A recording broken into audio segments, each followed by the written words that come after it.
An idyllic amusement park scene transitions to a zoo enclosure, where a tiger paces restlessly. Wah!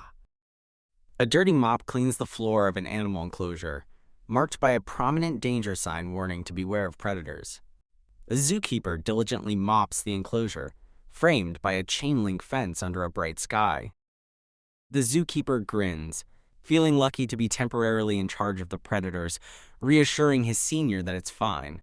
The zookeeper passionately declares his immense love for predators, fantasizing about glowing tigers, wolves, lions, and cheetahs. He muses that predators, like this sleek black panther with glowing eyes, possess a wild, unpolished beauty that he finds captivating. He concludes that such majestic creatures like the glowing wolf perched on the rocks are truly the ideal animals of this world. The zookeeper joyfully mops the enclosures, feeling content and singing about the pleasure of caring for his beloved predators. As the zookeeper continues his rounds, he reaffirms that becoming a zookeeper was the perfect choice, cherishing his close proximity to predators. A fleeting bright streak across the darkness hints at an impending shift, a hidden danger. An unseen danger manifests as glowing eyes emerge from the shadows, creating an intense, foreboding atmosphere. The zookeeper is suddenly caught off guard, a radiating shockwave indicating an unexpected and forceful encounter. The zookeeper looks up with a terrified and confused expression, disoriented by the sudden, overwhelming sensation. With a groan, the zookeeper struggles to understand his surroundings, wondering what just happened amidst the bright foliage. His confusion mounts as he questions his location, suddenly realizing he is in a forest instead of the zoo. He recognizes he's no longer in the zoo's safari zone, bewildered by the unfamiliar trees of this new forest. Searching for his phone, he hears a loud, distinct flap, hinting at a new presence. He stares in shock at his own new form, noting the black, scaly foot and sharp beak of a bird. The bird looks completely distraught, flapping its wings in panic as it cries out in disbelief, "What is this?" The small black bird stares at its reflection in the water, bewildered and asking, "How can this be?" Staring at his crow reflection, he questions if he has been reincarnated or possessed, pondering the reality of his new avian form. He laments the unfairness of his animal reincarnation, contrasting it with the elegant fantasy romance leads others become. Frustration mounts as he wishes he had been reincarnated as a cool, predatory animal, rather than a mere bird. He gazes in despair at the majestic black wolf, lamenting his fate as the, quote, #1 most unlucky crow. The crow lies crying, lamenting its new reality as a mere bird, specifically addressing an old male doctor. The crow stands contemplatively by the water, questioning how it will survive and if it must continue living in its new body. The crow recoils at the thought of its new diet of insects and corpses, even with the images playfully disguised as flowers. He desperately calls out to any god who might be responsible, questioning if he is crazy to eat such things and whose eyeballs he needs to peck. Finding slight relief that nuts and fruits are an option, the crow decides to fly and search for food in the unfamiliar landscape. The crow takes flight, utterly awestruck by the breathtaking view from above. As the crow soars freely through the sky, it exclaims in pure astonishment, "I can really fly?" While flying, the crow muses on the feeling of freedom, wondering if all birds experience such liberation. Looking down at the landscape, the crow hears faint voices below, piquing its curiosity. He overhears a conversation about finding a taken friend, making him wonder if humans are nearby. The crow, spotting a regal man, devises a cunning plan. Why scavenge for food when he could charm a human into making him a pet? Well, that's one way to outsource dinner. The crow accelerates, determined to use its charm to become a human's pet, believing it a better fate than starvation, despite being an unlucky bird. With a renewed sense of purpose, the crow affirms his decision and prepares to confront the approaching figures directly. Suddenly, two intimidating green-skinned orcs appear from the foliage, looking ready for a fight. The crow watches in dismay as the orcs search for someone, lamenting that terrifying fantasy creatures appeared instead of a handsome person. Soaring above, the crow processes the orc's appearance, confirming with certainty that he has been transported to a fantasy world. The magical symbols coalesce, definitively declaring the new reality. This is a fantasy world. Images of modern items glow and scatter, symbolizing the complete break from his previous world. The crow is relieved to understand the language, despite cursing the god for minimal help, as the orcs menacingly discuss tearing apart and eating a human. Flying above, the crow deduces that a skilled human, possibly a hunter or mercenary, is nearby and is the orc's intended prey. The crow resolves to find this human first, understanding the urgency of the situation. The crow flies off, hoping that by finding and assisting the human, he might spark their interest in taking him as a pet. Amidst a dazzling, sparkling forest, the crow fervently wishes for the human to appear before him. The crow's glowing purple eye meets the warm gaze of the handsome blonde man, confirming his presence. The crow's quest ends as he finds the blonde man sitting among sparkling foliage, clearly in need of help. The blonde man lies contentedly amidst a shower of golden light and leaves, a gentle smile gracing his face. The blonde man, his eyes glowing red, acknowledges his mistake and expresses regret about being attacked. The blonde man reflects that accepting the hunt invitation was a mistake, despite the opportunity to get closer to Count Falloon, as a past memory shows him on horseback. The blonde man suspects that Llewellyn might be behind his current plight, as he sips wine with glowing wolf eyes and thorny vines in the background. He laments not having awakened his imperial divine powers, believing it would have prevented this mess caused by his desperate pursuit of the throne. The blonde man, appearing injured, wonders if this is his end, as the crow quietly observes him from the forest. The crow reacts with startled recognition upon seeing the blonde man, crying out in surprise. The crow is struck by the sudden realization that he has definitely seen this character somewhere before. The blonde man, looking distressed, notices a sound nearby, coming from the crow. The crow makes another sound, observing the blonde man from a distance as he sits against a tree in the sparkling forest. The blonde man identifies the bird as a crow, appearing to be in a reflective state against a dreamlike, inverted landscape. He associates crows with corpse-eating birds, commonly found on battlefields or cemeteries, as several fly against a dark, ominous sky. He further connects crows to the symbolism of death, imagining them with glowing red eyes perched near a gravestone. The blonde man questions if the crow is waiting for him to die so it can devour his corpse, as the bird remains nearby. He realizes he cannot risk making noise due to the potential presence of orcs, despite the crow's unsettling proximity. The crow caws loudly, drawing the blonde man's attention with its insistent calls. The blonde man, clearly frustrated, wishes the ugly bird would stop making noise, unaware it's trying to help. The crow caws and takes flight, intentionally drawing the blonde man's gaze as it moves into the air. The blonde man, looking up, questions why the birds are suddenly making so much noise, hearing the crow caw again. The two orcs discuss the crow's calls, wondering if it signifies a nearby corpse they can find. The blonde man stands up, looking around the sparkling, sun-dappled forest. The blonde man observes with surprise that the orcs are now moving away. He questions why the crow wasn't focused on his body, as the crow caws loudly while flying away from the orcs. The crow caws, realizing the stupid monsters are now following him instead, thus diverting them. The crow, seeing the blonde man, tries to recall if he is a character from a game or a novel, holding a phone-like object. The crow feels an overwhelming sense of familiarity toward the blonde man, despite his memory lapse. The crow resolves to keep the blonde man alive, who appears regal in his ornate attire.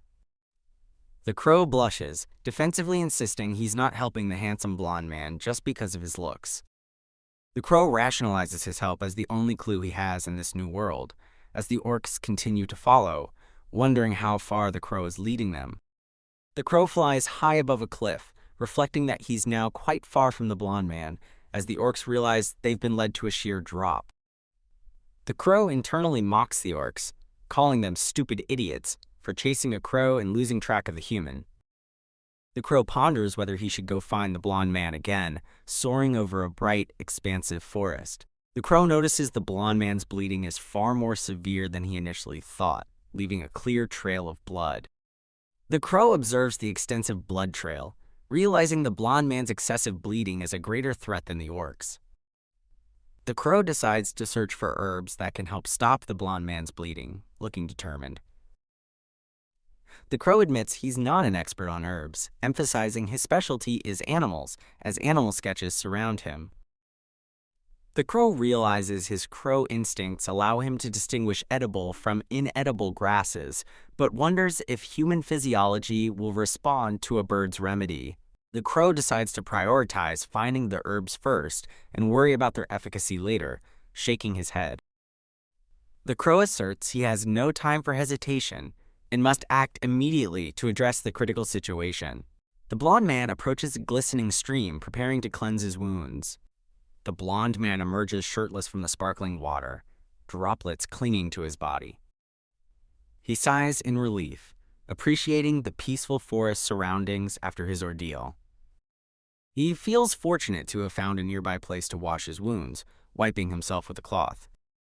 The crow observes the blonde man from a shadowy, blood-spattered setting, realizing the man would have died without his intervention. The blonde man notes the irony of his situation, saved by an unlikely helper, looking up in contemplation. He concludes that his luck won't last, and he must find a way to survive independently, turning his back. The blonde man discovers leaves on his head and questions their presence, picking them off. He examines the leaves, identifying them as medicinal, capable of stopping a wound from bleeding. The crow caws triumphantly from a branch, having successfully provided the healing herbs. The blonde man stares at the crow, expressing disbelief at the bird's seemingly intelligent actions. The blonde man muses on the crow's unexpected intelligence, beginning to question its true nature. The blonde man ponders if the crow might be someone else's familiar, surrounded by mystical purple energy. He further speculates if the crow is a hybrid or possibly even a polymorph dragon. The blonde man, now shirtless, thoughtfully states that there are 3 possibilities for the crow's nature. He internally reasons that the crow is neither a familiar, as his allies don't have them, nor a hybrid, as they dislike humans. As he bandages his torso, he concedes a high possibility of it being a dragon, but questions why a dragon would offer him help. Now partially dressed, the blonde man looks at the glowing crow and openly questions why it continues to help him. Caw. The crow caws loudly, then drops a bright red berry near the blonde man by the water, who looks surprised. The blonde man, disgusted, questions what the berry is, then immediately suspects the crow wants to eat him. The blonde man observes the crow's reaction and realizes with surprise that it seems to understand what he says. A hand reaches down to carefully pick up the bright red berries from the ground.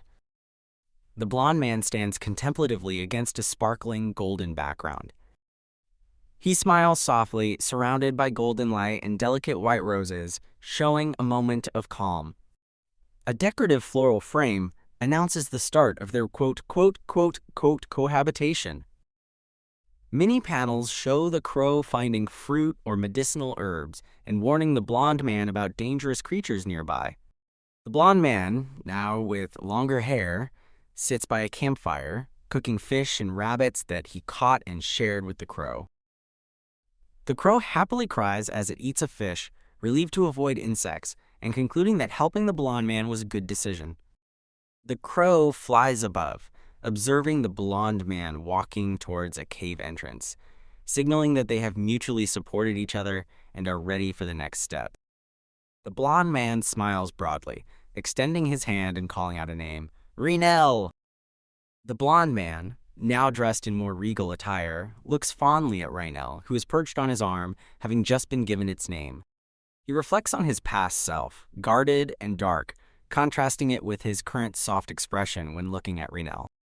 The blonde man shares a tender gaze with Reinel, affirming their warm and affectionate bond.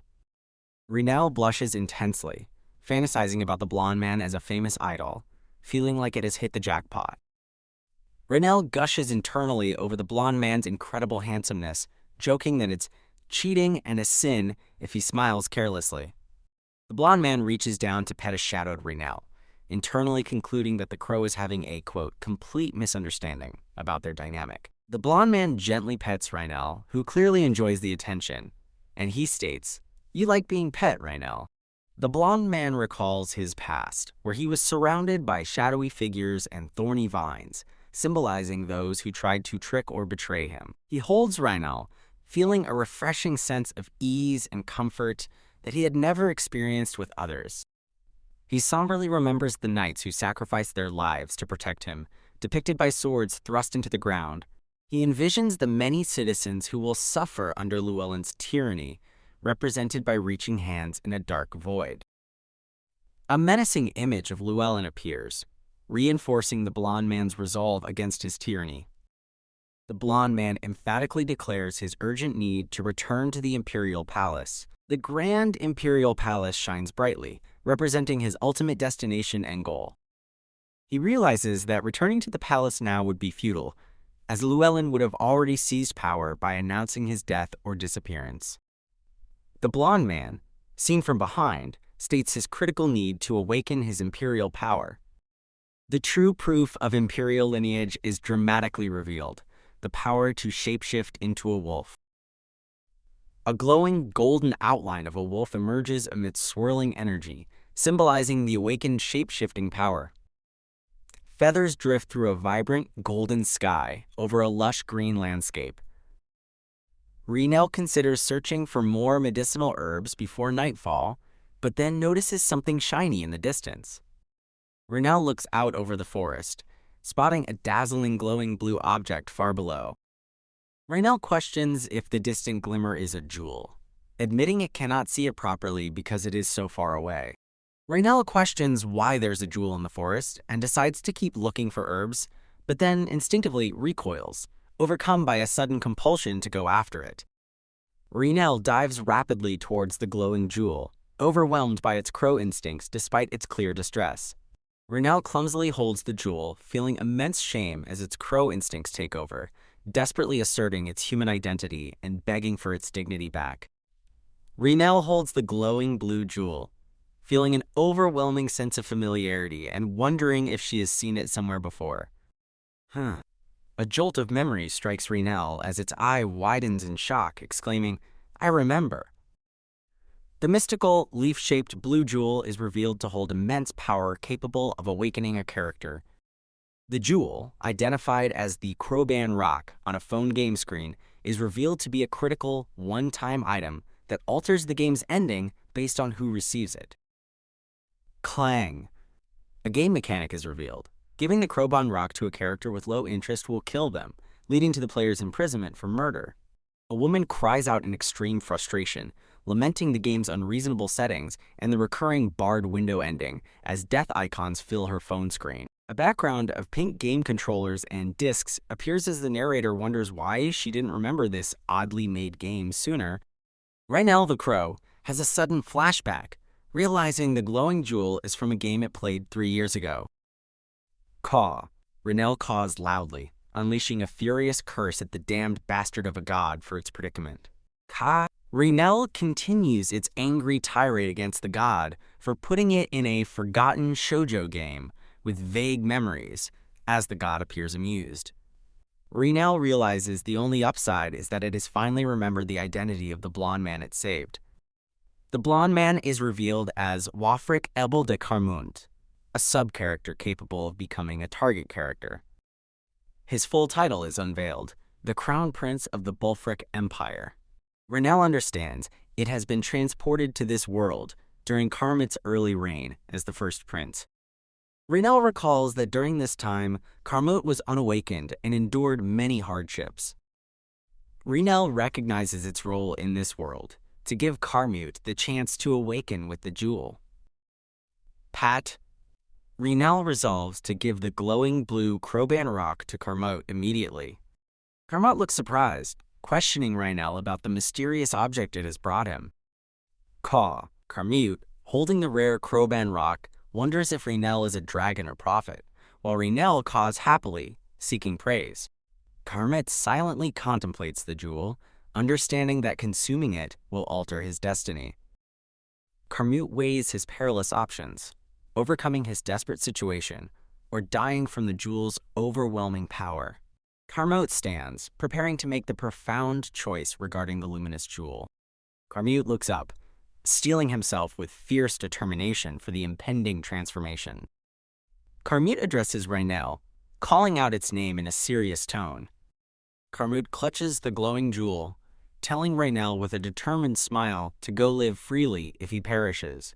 Carmute consumes the glowing blue jewel, his face contorted in agony as dark energy erupts below him. Pow! Raynell gasps, eyes wide in shock, as Carmute's awakening unleashes a powerful light. Carmute's body explodes with brilliant golden energy, indicating his powerful transformation is in full effect. Raynell stares in awe at the intensely glowing Carmute, marveling at how incredible his awakening is. Raynell recalls that in the original game, Carmute was already awakened, and giving him the rock then would only have made him fatally sexual. Raynell briefly fantasizes about a shirtless Carmute asking if it's free tonight, then blushes and quickly dismisses the thought as inappropriate. Carmute, radiating immense golden power, confirms that he is overwhelmed by such pure energy. Pat, pat. Raynell observes other animals fleeing due to the dangerous aura, wondering if the awakening of a future crowned prince differs. Swoosh. Raynell senses an ominous shift in the forest atmosphere, portending danger. Raynell realizes Carmute's awakening has attracted dangerous, unwelcomed guests, fierce, wolf-like creatures. The menacing wolf-like creatures close in on Raynell, their presence intensifying the threat. Raynell, enraged, screams at the fake wolf humans for attacking during Carmute's transformation, questioning their monstrous nature.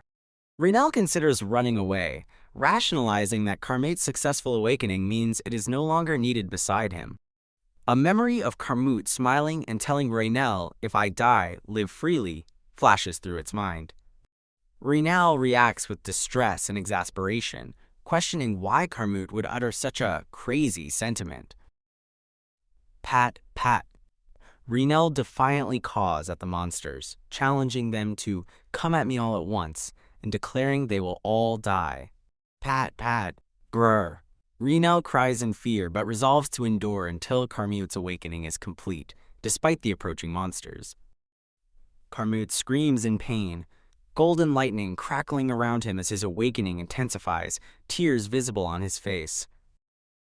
A close-up reveals Carmute's glowing golden eye, reflecting his intense struggle during the power's full emergence. Carmute internally asserts his resolve, declaring he must endure the overwhelming power of his awakening. Carmute remembers his loyal knights sacrificing themselves, begging him to flee and stay alive to honor their deaths. The memory continues, showing swords thrust into the ground, symbolizing the knight's fall as they urged Carmute to survive. Carmute internalizes his knight's final plea, to stay alive and prove their sacrifices were not in vain. Carmute, radiating immense golden power and inverted, defiantly declares he cannot die like this. The divine animals, who once shared their powers, began leading other animals in the world created by God. Divine animals shared their powers with humans, those who looked like God, to enable them to rule the world. The narrative explains that divine blood allowed humans to wisely rule the world, as golden energy swirls around the transforming figure. A powerful golden wolf with sharp fangs roars, symbolizing the complete manifestation of Carmute's imperial power. The awakened golden wolf Carmute fiercely attacks the wolf-like creatures, radiating overwhelming power. A wounded and bloodied Raynell observes Carmute's transformation, acknowledging that he is, quote, quote, finally awakened. Ting, Carmute, fully transformed into a powerful golden wolf, effortlessly overwhelms and defeats the monstrous wolf-like creatures. Raynell falls from the sky, its body covered in fresh injuries, having fulfilled its duty but now in grave danger. Carmute holds the injured Raynell, who feels it can finally rest, while Carmute desperately cries out its name. Carmute cradles the hurt crow, lamenting that Raynell chose to stay, despite his earlier command to live freely. He reflects that Raynell, despite its apparent intelligence, foolishly stayed and suffered injuries. He laments that Raynell wouldn't be so injured if it had departed. Carmute cradles his head, feeling powerless and overwhelmed. Carmute strides through the forest, urging Raynell to endure. He departs into the sunrise, vowing to find a cure for Raynell's injuries swiftly. Carmute, still groggy, asks how long he was unconscious, struggling to open his eyes due to pain, while a cloaked man assures him special care is being given. Reinel, enveloped in a healing blue glow, awakens confusedly. Reinel jolts awake, surprised by a glowing hand reaching towards it, still wondering what's happening. Reinel, alarmed, flaps its wings and caws, frantically searching for Carmute as the hooded man watches. Carmute reassures a panicking Reinel, telling it everything is okay. Carmute gently calms Reinel, whispering reassurances that all is well. Carmute explains they are at a knight's home and introduces the physician, who awkwardly expresses his surprise at treating a crow. Reinel discovers its injuries are gone. Reinel marvels at its miraculous recovery, attributing it to divine power within this magical world. Carmute, cradling Reinel, thanks the departing hooded man, promising to repay his kindness.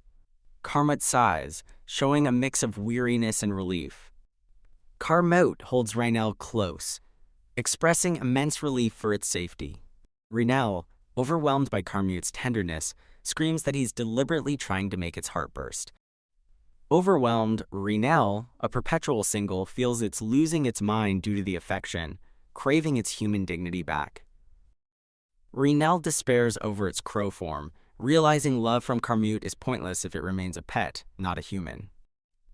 Reinel imagines Carmute marrying another, comically resolving to abandon its single life for true happiness. Reinel fiercely caws in protest, declaring that if it's single, Carmute must be too. Carmute asks if he embraced Reinel too hard, while the crow internally rages about singles heaven. Reinel internally laments its genre, wishing to be the female lead, as Carmute apologizes for a tight hug. Carmute smiles, explaining his tight embrace was due to excitement over Reinel's awakening.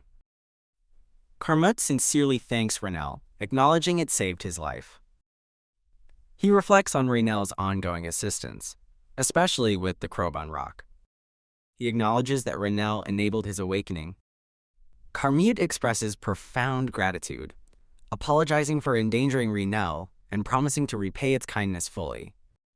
Carmute solemnly promises to never abandon Reinel. Reinel blushes and smiles, touched by Carmute's heartfelt words. Reinel muses if there's anything unlikable about Carmute. Carmute asks if Reinel forgives him, while Reinel internally vows to prevent him from belonging to anyone else. Reinel ferociously threatens to attack any rivals, proclaiming singles heaven, making Carmute inexplicably shiver. That's one way to protect your investment. Winster Garlenos, a stern knight, is formally introduced. The knight, Winster Garlenos, expresses his deep relief at Carmute's safety. Carmute greets Garlenos, apologizing for his unannounced arrival, while Reinel wonders who the man is. Reinel vaguely remembers Garlenos as a knight, but struggles to recall details. Reinel strains to recall Garlenos' past role, while Garlenos insists aiding Carmute is simply his duty as a knight. Cuke. Garlenos, in extreme distress, attempts to take his own life to atone. Carmute and Reinel stare in stunned shock at the knight's desperate act. Reinel emphatically protests Garlenos' suicidal intent, declaring that handsome characters are forbidden from dying without its approval and must be protected. Carmute moves instantly, stopping Garlenos from harming himself. Carmute appreciates Garlenos' loyalty, but urges him to avoid extreme acts. Reinel cheers for Carmute's quick action, playfully noting his apparent shared desire to protect handsome characters. Carmute reassures Garlenos, explaining he wasn't at fault for his disappearance as he was on an imperial mission. Carmute extends a hand to the kneeling Garlenos, declaring his loyalty is all that matters, as he is not allied with Llewellyn. Garlenos kneels before Carmute, requesting a promise if Carmute still feels indebted. Carmute asks Garlenos to become his sword and protect him, causing Garlenos to react with surprise. Carmute looks down thoughtfully as a hand reaches to unsheath a sword, symbolizing his request. Knight Garlenos formally swears loyalty to Carmute, vowing to become his sword and armor and protect him, as Reinel watches. Garlenos' oath of loyalty continues, pledging his life without reservation. Reinel recalls Garlenos was always loyal in the game, while Carmute muses about Garlinos' unwavering pledge even without imperial power. Garlinos reaffirms his unwavering loyalty by drawing his sword, confirming his dedication. Carmute expresses gratitude to Garlinos for his unwavering service. Carmute observes Garlinos' unwavering loyalty, standing firm in any situation. Renel wonders why Carmute is concealing his awakened power. Knowing its crow form prevents it from asking. Garlinos asks about rumors of Carmute's injuries, as Carmute prepares to introduce him to Renel. Carmute calls to Renel, who responds with a caw and lands gently on his shoulder. Garlinos stares in bewildered surprise upon realizing Carmute's companion is a crow. Garlinos recalls seeing the crow on Carmute's shoulder before, solidifying his surprise. Garlinos ponders Carmute's strange companion, while Carmute, with a wry smile, acknowledges Garlinos' unspoken thoughts.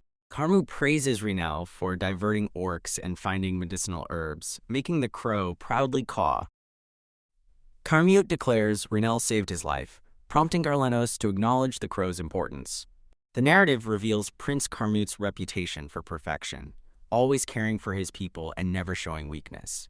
It explains that any misstep could be fatal, especially against Prince Llewellyn, who had already awakened. Renel reflects on Carmute, observing his tender smile towards it, a striking contrast to his usual reserved self. Garlinos is intensely affected, acknowledging Carmute's extraordinary nature. Garlinos' realization intensifies, affirming Carmute is truly an extraordinary person. Garlinos vows to recommit as Carmute's knight, spurred by the sight of Renel, who defiantly challenges him, cawing, "You and me, one-on-one." Carmute addresses Garlinos, stating he has questions now that introductions are complete. Carmute asks Garlinos about the Imperial Palace's situation since his disappearance, wondering if he was merely reported missing. Garlinos confirms Carmute was officially reported missing after his knight's bodies were discovered, but his own was not. Garlinos explains that a search and rescue team was formed to find Carmute. Carmute reacts subtly upon learning the search and rescue team was comprised solely of Llewellyn's men. Garlinos recounts how the third prince, Llewellyn, feigned distress and appealed to the emperor for a search team. Llewellyn, depicted in shadow amidst dark leaves, dramatically appeals to the emperor for a search and rescue team. Carmute dismisses Llewellyn's performance as transparent nonsense, recognizing it as a blatant attempt to manipulate. Carmute states he's not surprised the emperor followed Llewellyn's wishes, knowing his father prioritizes a sole heir. Renel is overwhelmed by the intense discussion, tearfully wondering if this dramatic situation is truly an imperial power struggle. A blood-splattered throne and crown illustrate the grim reality of imperial power, where brothers fight to the death. Renel gently comforts Carmute, acknowledging his struggles and letting out a soft caw. Carmute asks Renel if it is consoling him, his hand poised near the crow. "Pat, pat." Carmute reassures Renel he is fine, gently stroking the crow, stating he has prepared for everything. Carmute's resolve is illustrated by intricate golden patterns, signifying his determination to not let his efforts go to waste. Carmute instructs Garlinos to inform his father he's alive, while Garlinos voices concern about Llewellyn's reaction. Carmute reassures Garlinos that Llewellyn won't act immediately, knowing the prince will bide his time while the emperor worries. Carmute explains that Llewellyn will likely wait for the opportune moment to strike, as the emperor's concern keeps him in check. Carmute, radiating fierce determination, declares that Llewellyn's blatant attacks won't matter. Indeed, he hopes for it. Carmute, eyes gleaming with fierce golden power, hopes Llewellyn attacks, showing he's ready for confrontation. A serene, sunny landscape with lush trees and vibrant flowers signifies a peaceful transition to a new location. Renel observes the bustling outdoor scene, with a carriage and people, marveling at the vibrant new environment. Renel is filled with excitement, realizing it's finally on its way to the long-awaited Imperial Palace. Renel contemplates the Imperial Palace, which it only knew from the game, eagerly anticipating its grandeur. Renel steels itself, remembering that the Imperial Palace, despite its splendor, harbors Carmute's dangerous enemies. Renel expresses relief at being a crow, imagining how a human companion would complicate Carmute's position. Reinel visualizes its human self as a vulnerable hostage, realizing it would be easily exploited as the quote-quote prince's woman. Reinel, as a crow, concludes it's safer to remain Carmut's weird pet for now, as Carmut approaches. Carmut gently grabs Reinel, explaining they need to leave immediately and asking for its understanding. Reinel is shocked and dismayed to find itself suddenly confined within a birdcage. Reinel stares in utter bewildered surprise from inside the cage. Carmut smiles apologetically, explaining the cage is temporary until they reach the city, while Reinel reacts with outrage. Reinel screams internally, processing the shock of being locked in a birdcage. Reinel caws furiously, declaring Carmut a traitor for caging it. Reinel recalls its past as a zookeeper, where animals like a wild glider were sometimes transported in cages. Reinel reminisces about the difficulty of caging energetic animals during its zookeeper days, even having to force a creature into a box. Reinel rages internally, screaming that Carmut is a mean bastard and demanding to be released immediately. Reinel complains about the stifling, shaking cage, getting dizzy, while Carmut refuses to let Garlanos carry it. Reinel feels incredibly nauseous, noting that things are moving in spirals, like a morning with a hangover. Reinel screams in distress, telling Carmut it feels like throwing up from the motion. The scene transitions to a stopped carriage, and a hand unlocks the bars of a birdcage. Carmut looks concerned and apologizes to Reinel, admitting he didn't know the journey would be so rough for it. Reinel, looking ill and disoriented, lets out a weak, pained caw. Reinel, glowing with frustration, questions if Carmut just asked if it was all right after its ordeal. Reinel furiously attacks Carmut's hand through the cage bars, screaming at him and calling him a bastard. Reinel continues to angrily caw, accusing Carmut of betrayal and questioning his actions as he acknowledges its intense anger. Carmut asks Reinel for forgiveness while gently stroking its head, but Reinel internally scoffs, feeling he thinks it's easy. Carmut expresses regret, apologizing for making things so hard for Reinel.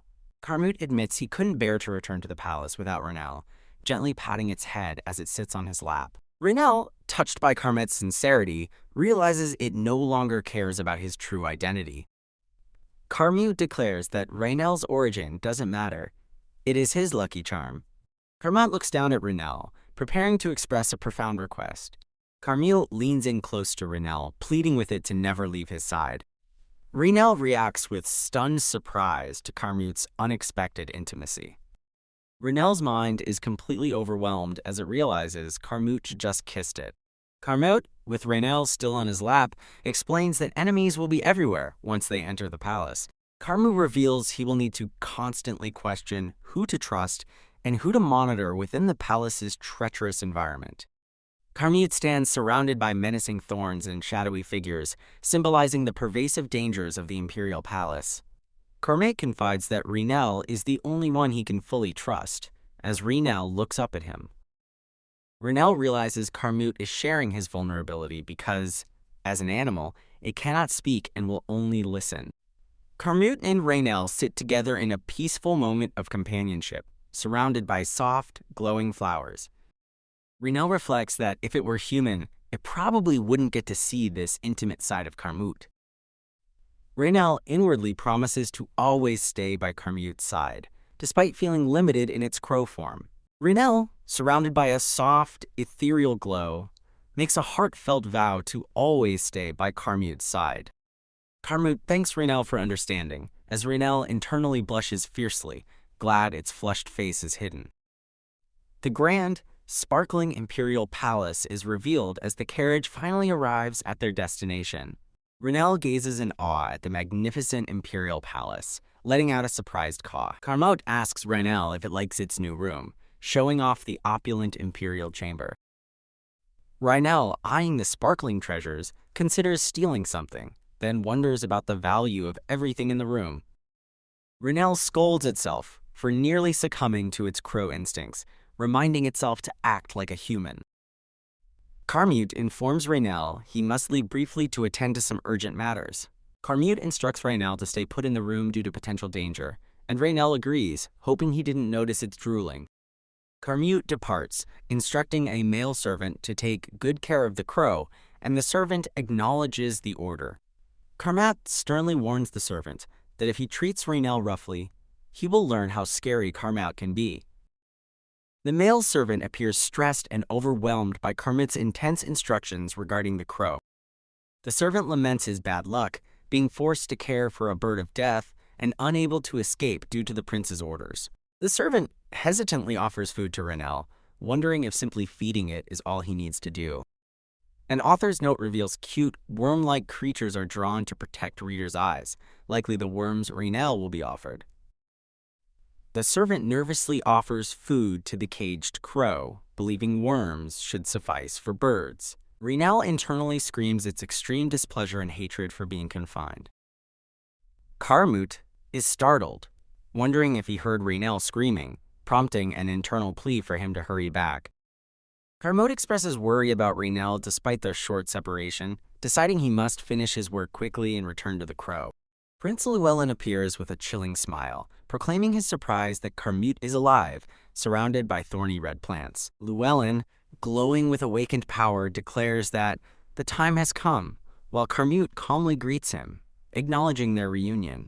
Llewellyn feigns deep concern for Carmute's safety during his disappearance, especially without an awakening, his words dripping with false sincerity. Llewellyn attempts a gesture of familiarity, reaching for Carmute's hand, but Carmute subtly avoids his touch. Carmute, with a knowing smile, dismisses Llewellyn's efforts as childish and offers a sarcastic apology. Carmute states "your brother," with a subtly triumphant smile, emphasizing his identity and presence. Llewellyn glares with intense anger, frustrated by Carmute's reaction to his words, muttering, "Ah." Carmute's eyes gleam with golden, awakened power, revealing his true strength.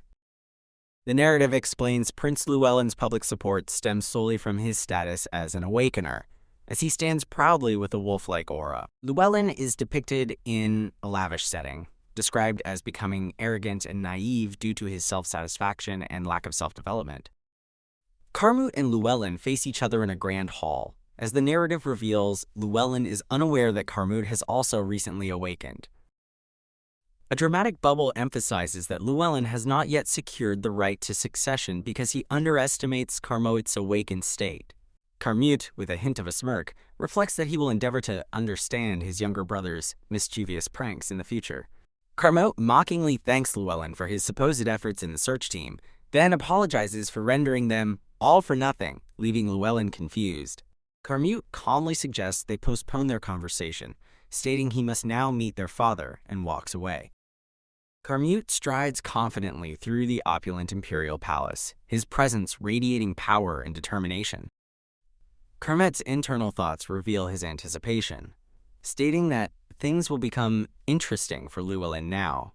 Two stern-faced guards stand by a grand door, indicating Carmute's arrival at a significant chamber. Carmute stands respectfully before his ailing father, who is lying in bed, formally greeting him as the first prince.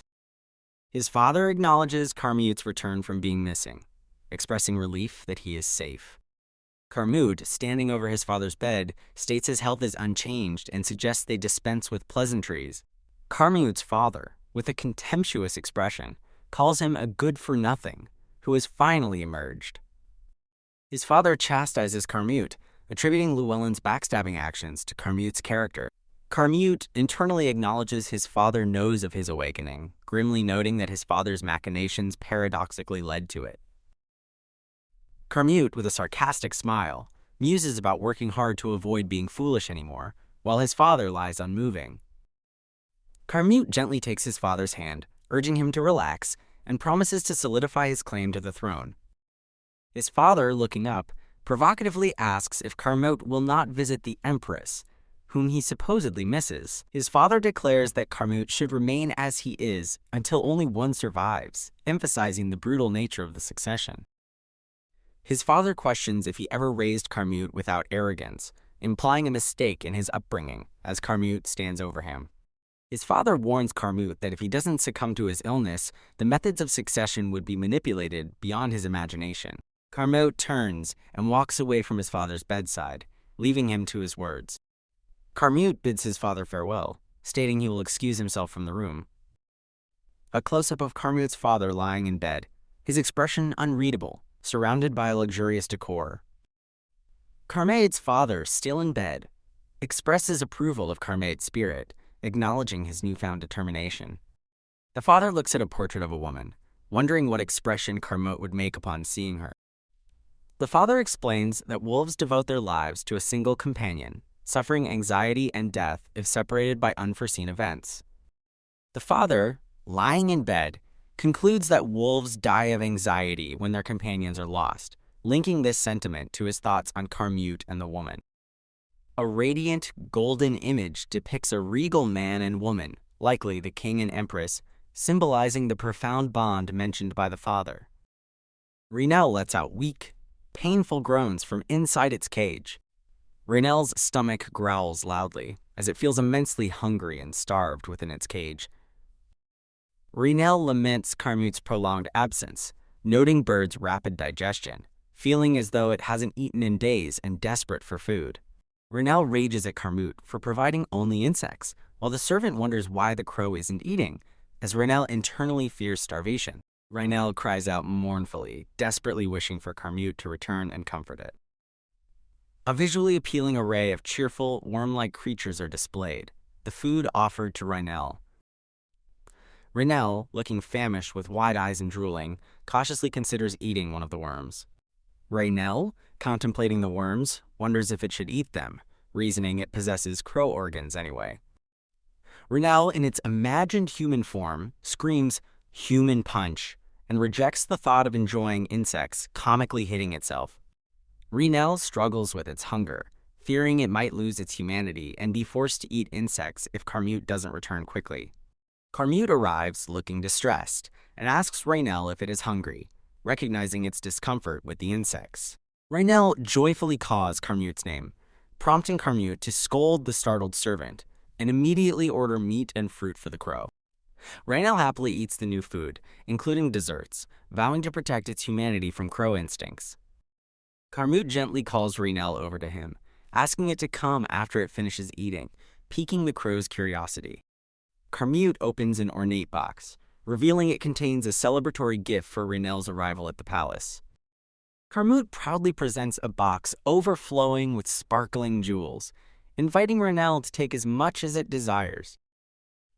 Reinel gazes in amazement at the brilliant, shimmering jewels, wondering about their immense monetary value.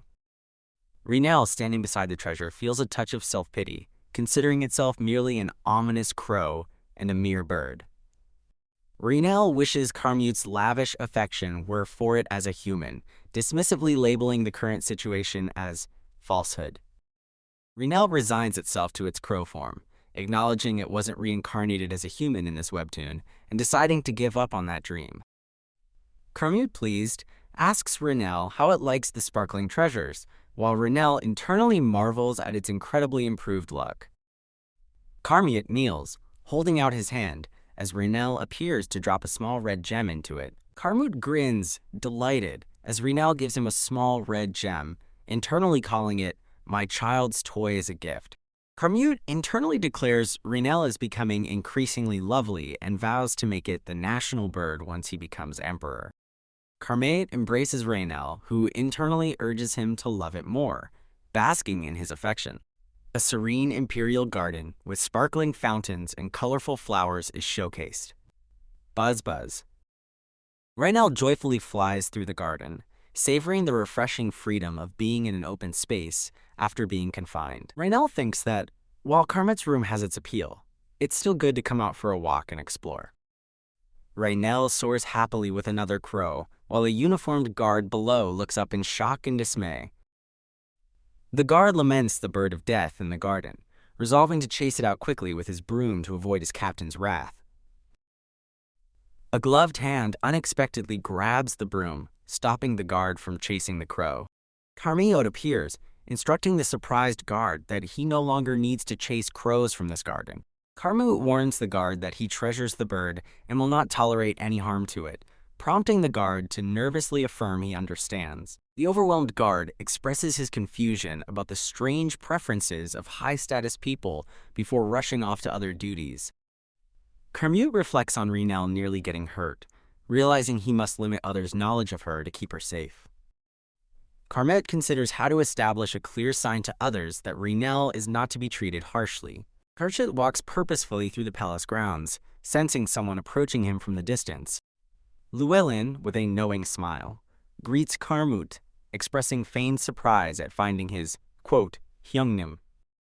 Llewellyn mockingly states he thought Carmut went missing again since he wasn't in his bedroom or office. Carmut calmly acknowledges Llewellyn's presence, the two brothers facing each other in the palace garden.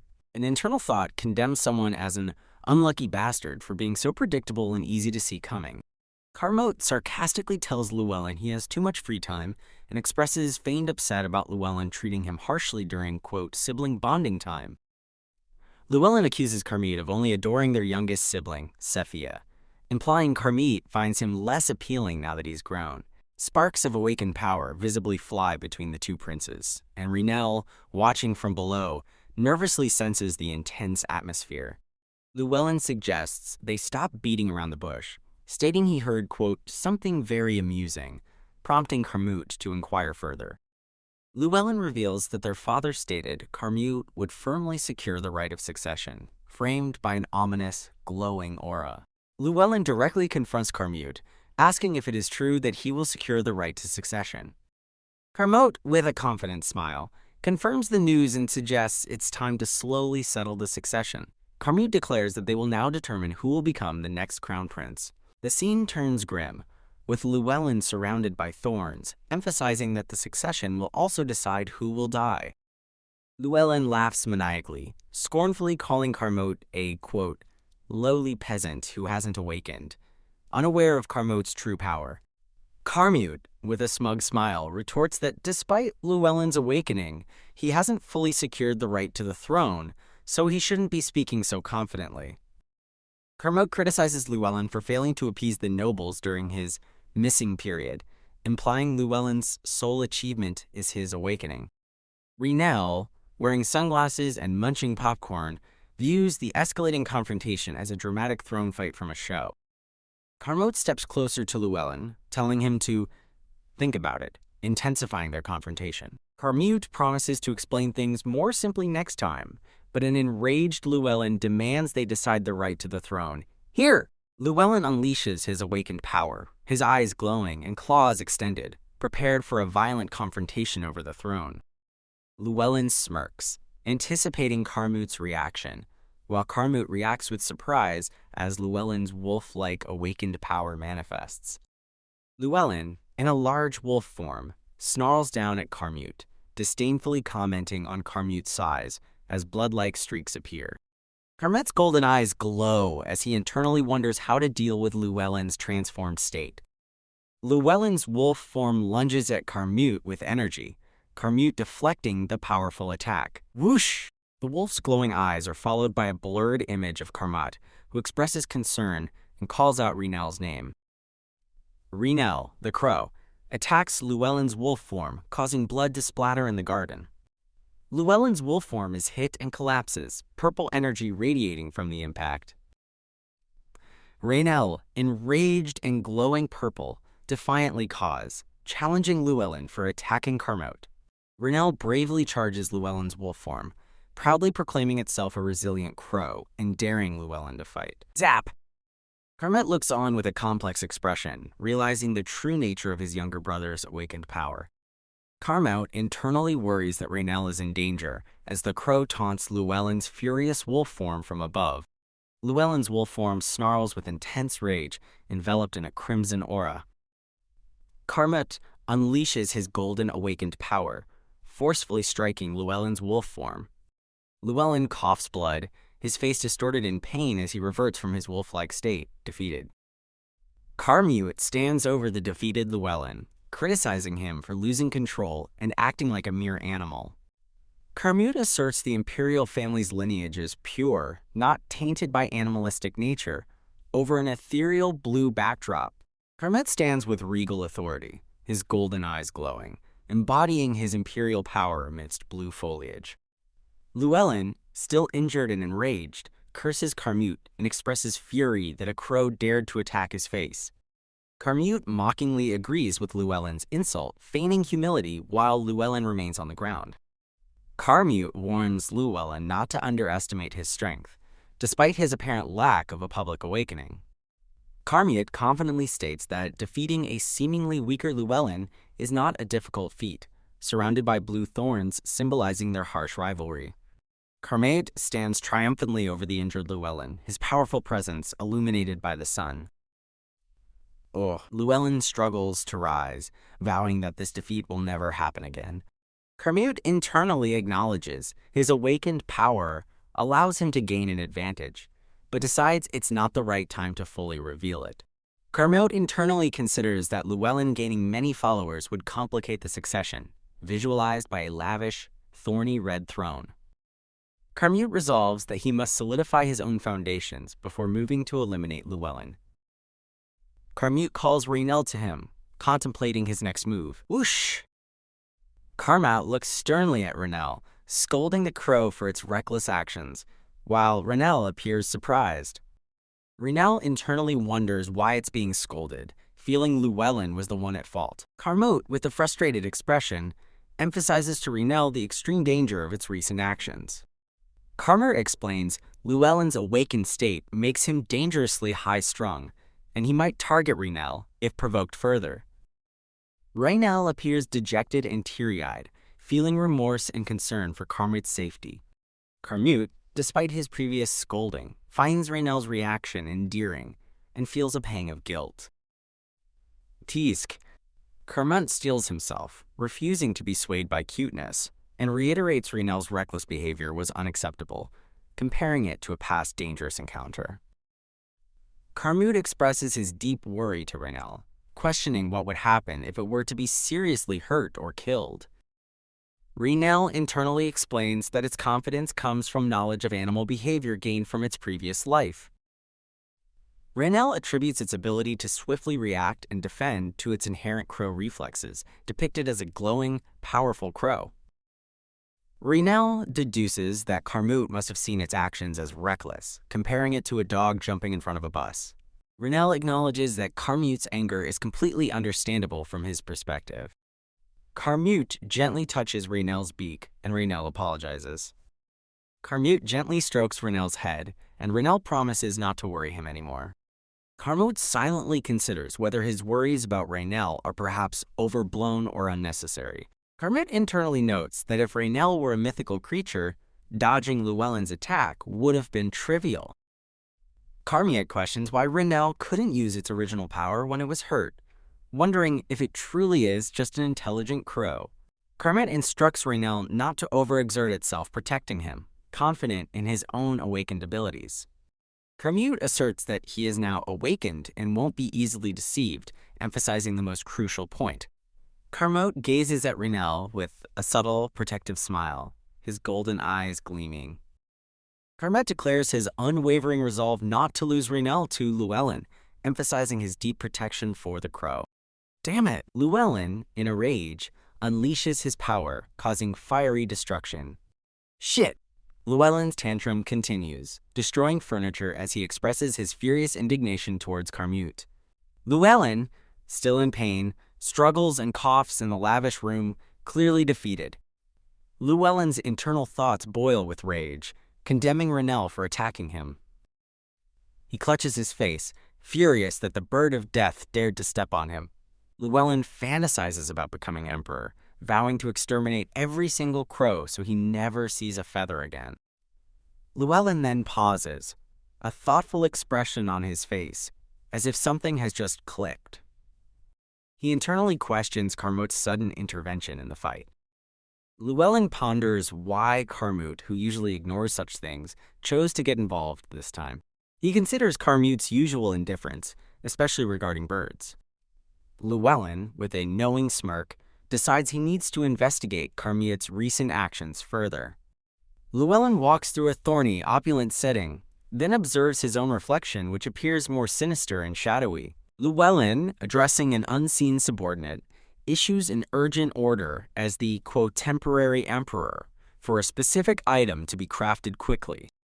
A shadowy figure responds from the darkness, affirming full compliance with Llewellyn's command.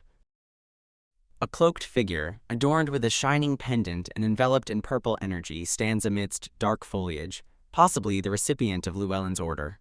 Carmite sits diligently at his opulent desk, engrossed in paperwork. Reinel is asleep on Carmute's shoulder, murmuring for him to take a break. Carmute responds to an unseen presence, telling Namiel to enter, recognizing the name. A white-haired man, Marquis Namiel, stands at the door and announces his arrival because the requested item is finished. Marquis Namiel, with a charming smile, apologizes for interrupting Carmute's work. Carmute welcomes Marquis Namiel, expressing surprise that the item was completed so quickly. Reinel suddenly wakes up and looks at Marquis Namiel with wide, surprised eyes. Reinel reacts with utter astonishment, realizing the handsome man is indeed Namiel. A majestic title card introduces Sharmal Namiel as the Duke's eldest son and a powerful magician. Reinel's internal monologue excitedly identifies Namiel as the original real male lead. A beautiful illustration shows Namiel dancing gracefully with a blonde woman adorned with blue butterflies, radiating happiness. Reinel gushes internally about seeing the handsome Namiel in person, finding him even more attractive than in the illustrations. Reinel, completely captivated, declares her eyesight is improving and proclaims handsome men will save the world. Marquis Namiel chuckles, noting Carmute has a lively and interesting crow companion, remarking on its unusual friendliness. Carmute gives a subtly pained and conflicted expression as Reinel enjoys the attention from Namiel. Marquis Namiel laughs as Reinel nuzzles his cheek, remarking that he has never seen Reinel so careless with other people. Carmute sternly calls Reinel to him, instructing the crow to stop bothering their guest. Reinel internally laments that it got distracted by another handsome man and neglected Carmute. Reinel profusely apologizes to Carmute, promising loyalty and denying any disloyalty, emphasizing its trustworthiness. Carmute playfully warns a chibi Reinel that it will receive another scolding later. Marquis Namiel finds Reinel fascinating, remarking on its intelligence and understanding of human speech. Marquis Namiel speculates if Reinel is an ancient being or a dragon, but Reinel internally confirms it's just a crow, wondering why it still struggles. Marquis Namiel playfully suggests he'd like to dissect Reinel, but Carmute swiftly interrupts him, asking to see the item he brought. Marquis Namiel opens a small, ornate box, revealing a sparkling, light blue pendant on a chain. The beautiful, magically enhanced necklace with its shimmering turquoise gem is displayed in the open box. Marquis Namiel expresses surprise that Carmute requested a magical necklace and wonders who he plans to gift it to. Reinel, overhearing, realizes Carmute must treasure someone deeply. Reinel imagines Carmute in a wedding dress, feeling a pang of fear that he might leave her to marry someone else. Reinel, perched on Carmute's hand, agonizes over who he treasures, begging him not to keep it a secret. Reinel is consumed by the thought that Carmute might abandon her to marry someone else, again picturing him in a wedding dress. Reinel is distraught, crying tears and feeling utterly lonely at the thought of being left behind. Carmute, in Reinel's imagination, appears comforting, promising never to abandon her. Imagined Carmute then holds out a baby crow with a pacifier, asking Reinel to become our child. Reinel is horrified by the proposition, vehemently shouting, "No!"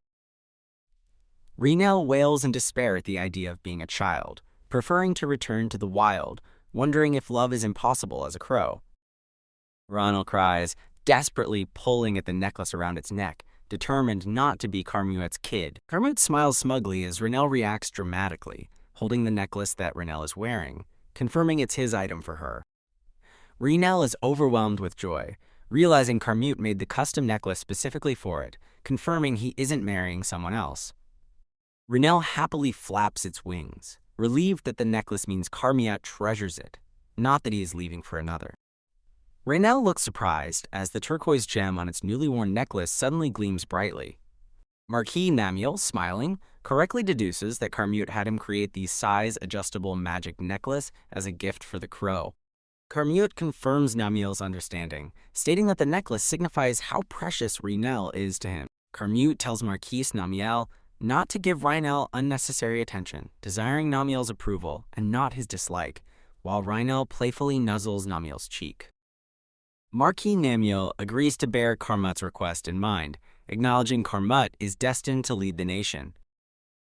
Marquise Namiel explains that if the future leader does not know about him, their political relationship will become complicated. Carmute, with a stern expression, finds Namiel's ambition disrespectful and warns him against such talk within the imperial palace, questioning Namiel's true motives. Marquis Namiel smiles, revealing his father advised him to avoid politics, leading him to pursue magic instead. Marquis Namiel then explains that Prince Llewellyn was the one who forced him into action, as Llewellyn views magicians as mere tools. Marquis Namiel recounts witnessing Prince Llewellyn treating the magicians under his command inhumanely. Marquis Namiel states that if Llewellyn were to become emperor, it would be like watching the place he grew up in be ruined. Marquis Namiel firmly declares that he cannot stand by and watch Llewellyn do terrible things to everyone. Marquis Namiel appears distressed, implying the gravity of Llewellyn's potential reign and its impact on everyone. Carmute asks Namiel if he trusts that Carmute will not change after gaining power, noting that power often transforms people. Reinel internally wonders if Carmute still distrusts Namiel, while Namiel reassures Carmute of his faith and insists he is not the type to betray. Marquis Namiel offers an alternative if Carmute finds it difficult to trust him, presenting something from his hands. Marquis Namiel reveals a sparkling, light blue pendant encased within a bottle, offering it to Carmute.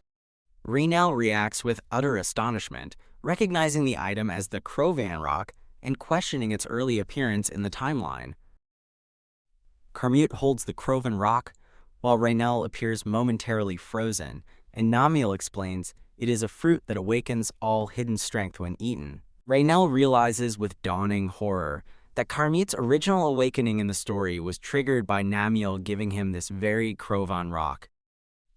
Reinel internally questions what exactly it picked up back then, if this is the genuine Crovan Rock. Namiel explains the immense difficulty of finding a Crovan Rock, stating its mysterious conditions and the role of pure luck, while Reinel internally wonders if its own past discovery was mere coincidence. Reinel's eye widens in panic, sweating profusely as it internally declares itself screwed. Reinel internally laments that it has already made significant changes to the original timeline. Reinel worries about the massive butterfly effect from even small changes it made, questioning if the world will collapse. Carmute asks why Namiel, despite having imperial blood, didn't eat the Crovan Rock himself, to which Namiel responds he prefers to remain a magician rather than struggle with imperial power. Carmute acknowledges Namiel's sincerity in handing him the Crovan Rock, indicating his acceptance of Namiel's intentions. Marquis Namiel smiles and asks Carmute if he will allow him to provide support. Carmute agrees, swearing on his name that he will return all of Marquis Namiel's support once he becomes emperor. Marquis Namiel pledges his knowledge and magic to Carmute once he ascends to the imperial throne. Marquis Namiel kindly invites Carmute to speak more comfortably, but Carmute, despite having imperial blood, insists it is improper for the next emperor to talk informally with a mere noble. Carmute agrees to Namiel's terms, as sparkling light surrounds the scene, symbolizing their agreement. Carmute holds the Crovan Rock, pondering who would be the best recipient for such a powerful item. Carmute contemplates giving the Crovan Rock to someone who would remain loyal and not betray him even after acquiring immense strength. Carmute concludes that no one comes to mind besides Reinel as a trustworthy candidate for the Crovan Rock. Carmute wonders what will happen once Reinel, a crow that might be a dragon or hybrid, eats the Crovan Rock. Reinel looks stressed, internally asking what it should do with the powerful fruit. Reinel considers the huge changes that would occur if Carmute, already awakened, also gained the Crovan Rock's power. Reinel finds the Crovan Rock strange, feeling a sense of possession whenever it looks at the glowing object. Reinel is strongly affected by the Crovan Rock, feeling a profound, possessed sensation as an ethereal form of itself hovers. Carmute shouts Reinel's name in alarm as the crow abruptly approaches the Crovan Rock. Karma frantically warns Reinel that the dangerous fruit could kill it, pleading for the crow to give it back as Reinel moves towards the rock. Reinel swallows the glowing blue Crovan rock, a light emanating from its throat. Karma shouts Reinel's name, utterly shocked as the crow seems to consume the powerful Crovan rock. Karmute frantically warns Reinel that the fruit is dangerous and could cause its death, begging the crow to return it. Reinel holds the glowing Crovan rock in its beak, appearing to hesitate briefly. Karmute yells, "No!" in despair, witnessing Reinel about to swallow the Crovan rock. Karmute desperately screams for Reinel not to die, offering anything if the crow would just spit out the Crovan rock. Karmute worries internally, fearing if Reinel's awakening proceeds like this, the crow might not be able to endure the process. He imagines a powerful, glowing Reinel, expressing his fear of helplessly watching it die if the awakening is too much. Karmute looks down with a deeply concerned and pained expression, his worry evident. His eyes are wide with desperate resolve as a firm "no" fills his mind, rejecting the thought of Reinel's demise. Karmute clutches Reinel, who appears to convulse with faint purple energy, thinking he won't be able to handle it if something happens. He completes his thought, stating he be able to stand it if Reinel is harmed, holding the crow close with a pained expression. Karmute holds the silent and still Reinel, a moment of anxious silence, hanging in the air as he waits for a sign. Karmute leans over Reinel, observing its continued stillness, the tense quiet unbroken by any immediate change. Karmute looks surprised and relieved as Reinel stirs, while the crow internally wonders, if nothing happened? Karmute, looking distraught and panting, pleads with Reinel not to eat random things, while Reinel internally questions what and how did this happen. Reinel recalls the glowing Crovan rock, realizing it doesn't remember anything after feeling possessed by it, but deduces it must have eaten it from Karmute's reaction. A distressed Reinel thinks it could have been in big trouble, but decides this is better than an unpredictable butterfly effect, believing nothing happened anyway. Reinel humorously imagines itself as an extremely strong and invincible crow, capable of a crow beam counterattack, regretting that it was what a pity nothing happened. Reinel lies on its back, feeling utterly unchanged, sighing and accepting it will continue being a crow forever. Reinel internally wonders if its awakening experience mirrors Karmute's, also questioning if the female protagonist in the story was Rofon. Reinel's eye glows purple as a powerful aura surrounds it, indicating the awakening process is indeed beginning. Reinel is overcome with pain, its body glowing with energy, as Karmute shouts its name, asking, "What's wrong? Are you all right?" Reinel, surrounded by sparkling light, internally questions with dawning realization, "Don't tell me. Am I awakening?" The powerful, light blue Crovan rock appears again, shining brightly and radiating intense energy, highlighting its magical properties. Reinel internally notes its body isn't shining like expected, and worries about Karmute seeing it looking sick, imagining him frantically calling its name to wake up. Karmute desperately embraces the convulsing Reinel, screaming its name and recalling his previous warning about eating just anything, as Reinel believes it's, quote, just a stomachache. Marquise Namiel looks relieved, confirming that there is nothing wrong with the crow. Karmute sits by Reinel's bed, distressed, as Namiel wonders why Reinel still appears to be in pain, explaining that his healing prayers have not dissipated. Reinel's body radiates intense heat, like fire, indicating a powerful internal struggle during its transformation. Karmute's expression is stern, as he contemplates that, if there's a problem, the reason is building narrative tension. Karmute sternly tells Marquis Namiel he may now go back, and Namiel, startled, quickly agrees. Karmute, slumped and remorseful, blames himself, thinking, "This is all my fault," for carelessly exposing Reinel to the Crovan rock. Karmute, in a grayscale panel, drinks from a bottle, regretting that this wouldn't have happened if he hadn't taken out the Crovan rock. Karmute watches over the sleeping Reinel, determined that the only thing he can do now is stay by its side and, quote, watch over Reinel. Karmute covers his face in despair, telling Raynell that it made him feel scared and helpless by its condition. Carmute, still distressed, covers his eyes and pleads for Raynell to wake up, promising to give it anything despite any trouble it causes. The Grand Palace stands under a starry night sky, reflecting the passage of time and the solemn atmosphere within. Raynell continues to lie in bed as vibrant purple energy radiates from its body, indicating a strong magical reaction or awakening. Raynell's ethereal, human-like form floats in a cosmic void, disoriented and asking, "Where am I?" The ethereal Raynell examines its glowing human hands, realizing, these aren't crow wings. Then, its form has changed. "I didn't die, right?"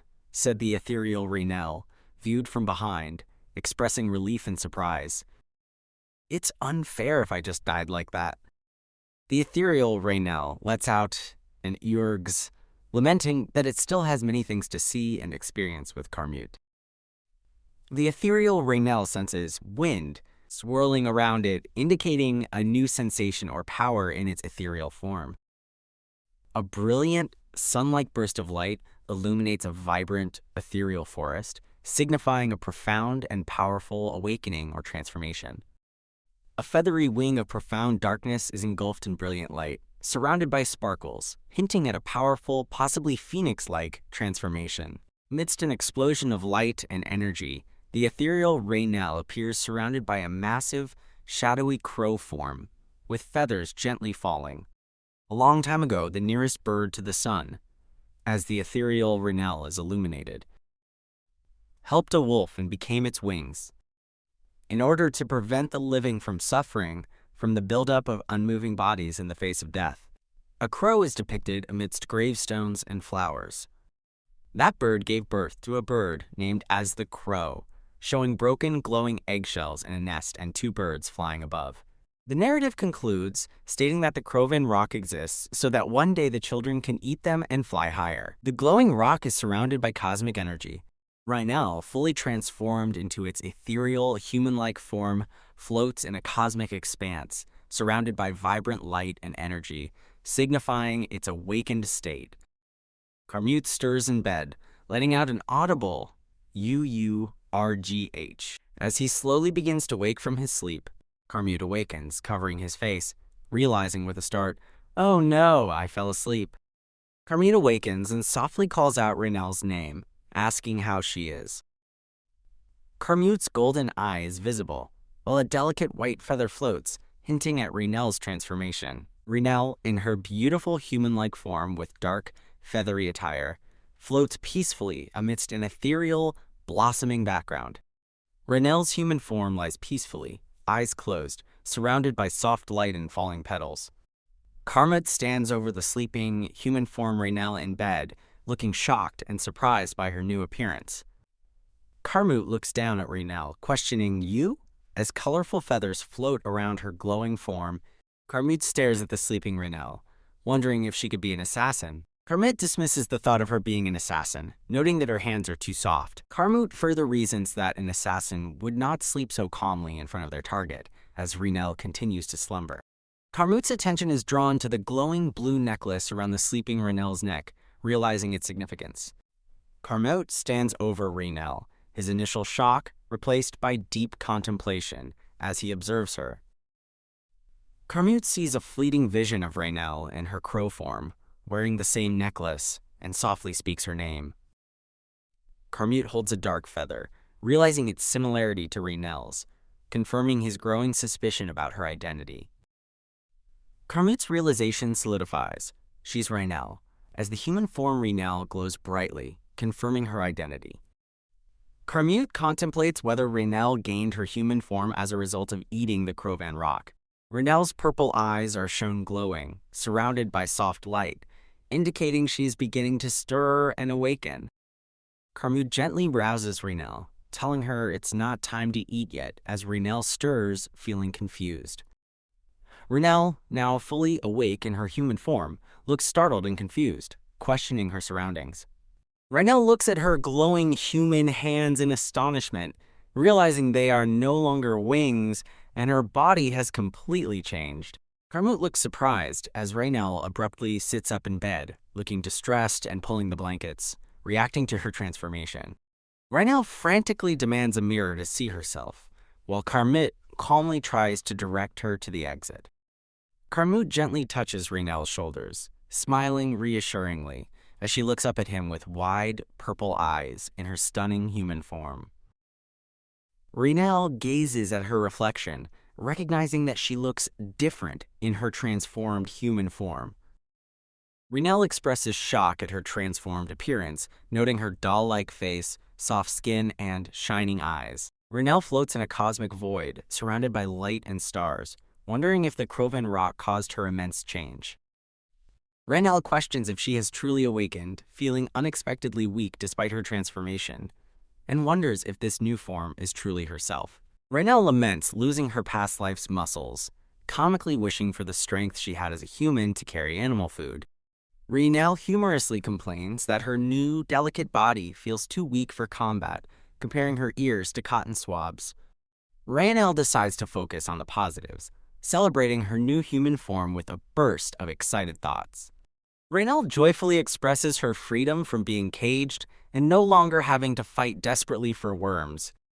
Raynell looks away with a thoughtful and more serious expression, considering something further.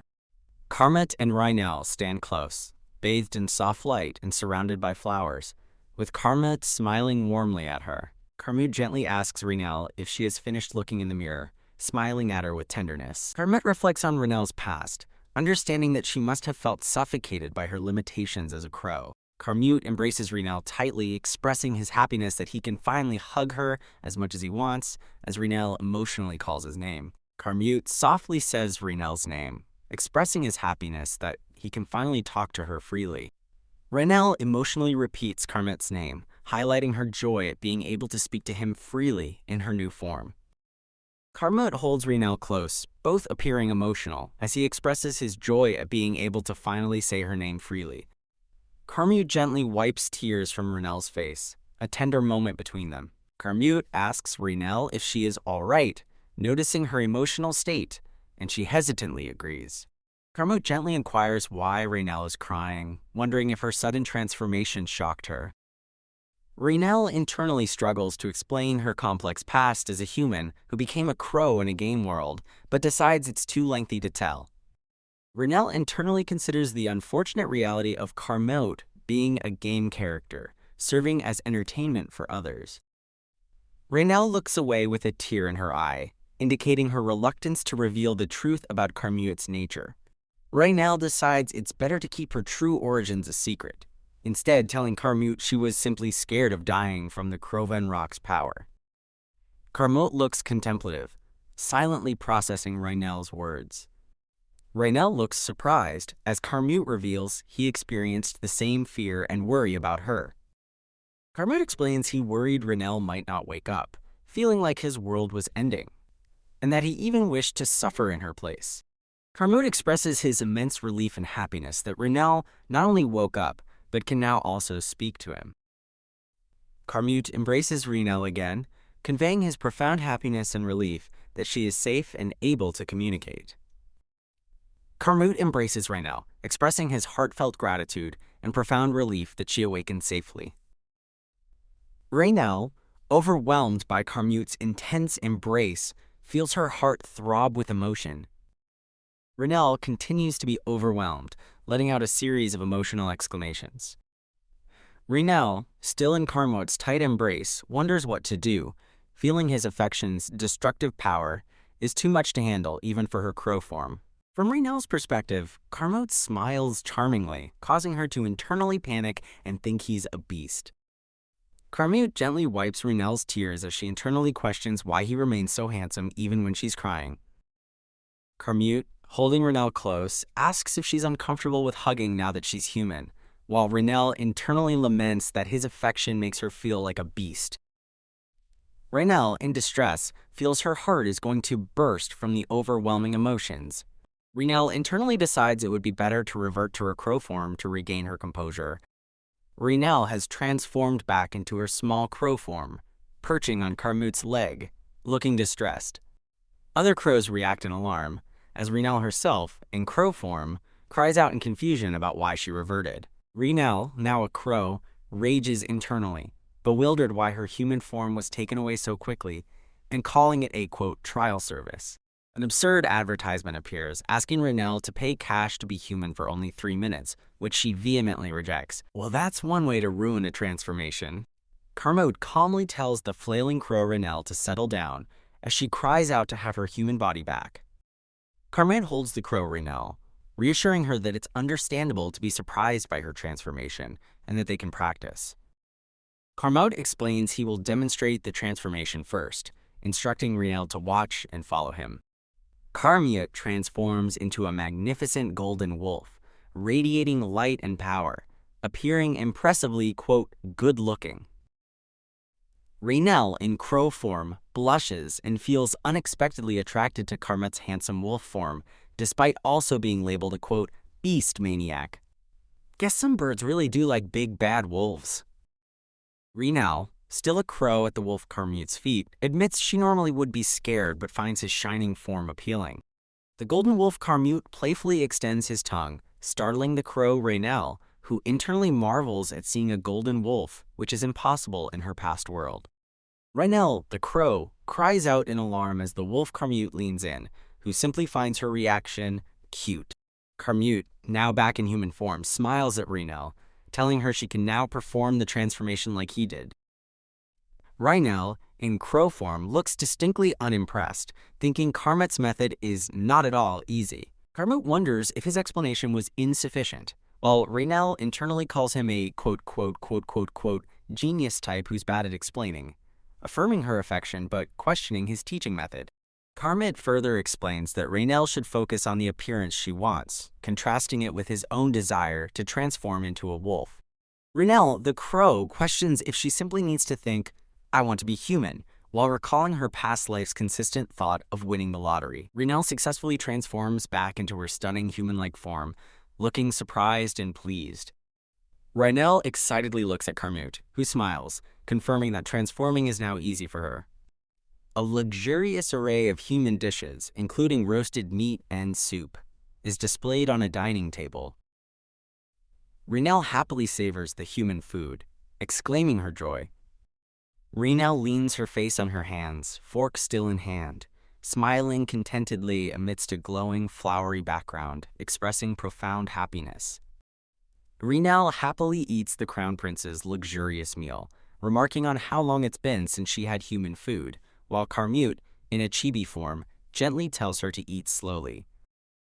Kermode compliments Reinel's tableware skills, asking if she knew how to use them previously, causing her to hesitate inwardly. Reinel decides against revealing her past as a human, claiming she naturally used the tableware because the food enchanted her, and also because she saw Kermode using it. Kermode accepts her explanation, impressed. Kermode announces he will call a servant to clean up and asks Reinel to temporarily change back into her crow form, which she agrees to do. Reinel's human form glows and disappears, indicating her transformation. Reinel's form shifts, enveloped in purple energy as she changes into a crow. Reinel, now in crow form, proudly declares her mastery of transformation. Kermode instructs a newly arrived servant to clean the table, and the servant complies. Reinel internally considers the advantages and disadvantages of both her crow and human forms. Reinel, shown alongside her crow form, contemplates that mastering both forms would allow her to accomplish many things. Reinel observes Kermode subtly making an object disappear with magic, realizing he is likely hiding her human form to make her ability more effective. Kermode apologizes to Reinel, who looks surprised and asks why he is apologizing. Kermode then tells Reinel he wants to ask her for a favor, which she internally acknowledges as expected. Reinel internally speculates on Kermode's request, imagining scenarios like undercover work in her crow form. Reinel comically visualizes Kermode asking her to assassinate Llewellyn while disguised as a maid, looking utterly horrified. Reinel, determined, resolves to do her best with Kermode's request, but fervently hopes he asks for undercover work instead of assassination. Kermode calmly calls Reinel's name, preparing to tell her what he wants her to do. Reinel, in her human form, stands elegantly opposite Kermode as he prepares to make his request. Reinal expresses concern, asking if the task is safe and doesn't require her to use her abilities. Carmet begins to explain, stating that his younger brother, Llewellyn, is arrogant and greedy, acting however he pleases. Carmute hides his face in distress, reluctantly admitting there's something he must say. Carmet explains that Reinal's human form would be in grave danger within the imperial palace. Reinal smiles sadly, understanding Carmute's words and internally wishing she could remain an ignorant crow. Carmute gently places his hand over Reinal's mouth, asking her to hold on a little longer. Carmute cradles Reinal, promising to create a place where she can freely use any form she desires. Carmute looks at Reinal with a hopeful, determined smile, urging her to wait a bit longer for their future. Reinal blushes and looks surprised as Carmet's hand remains close to her face.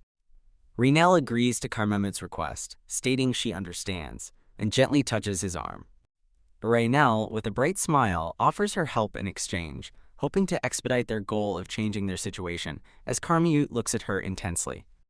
Carmute's eye is shown in a close-up, reflecting deep thought and emotion regarding Reinal's offer.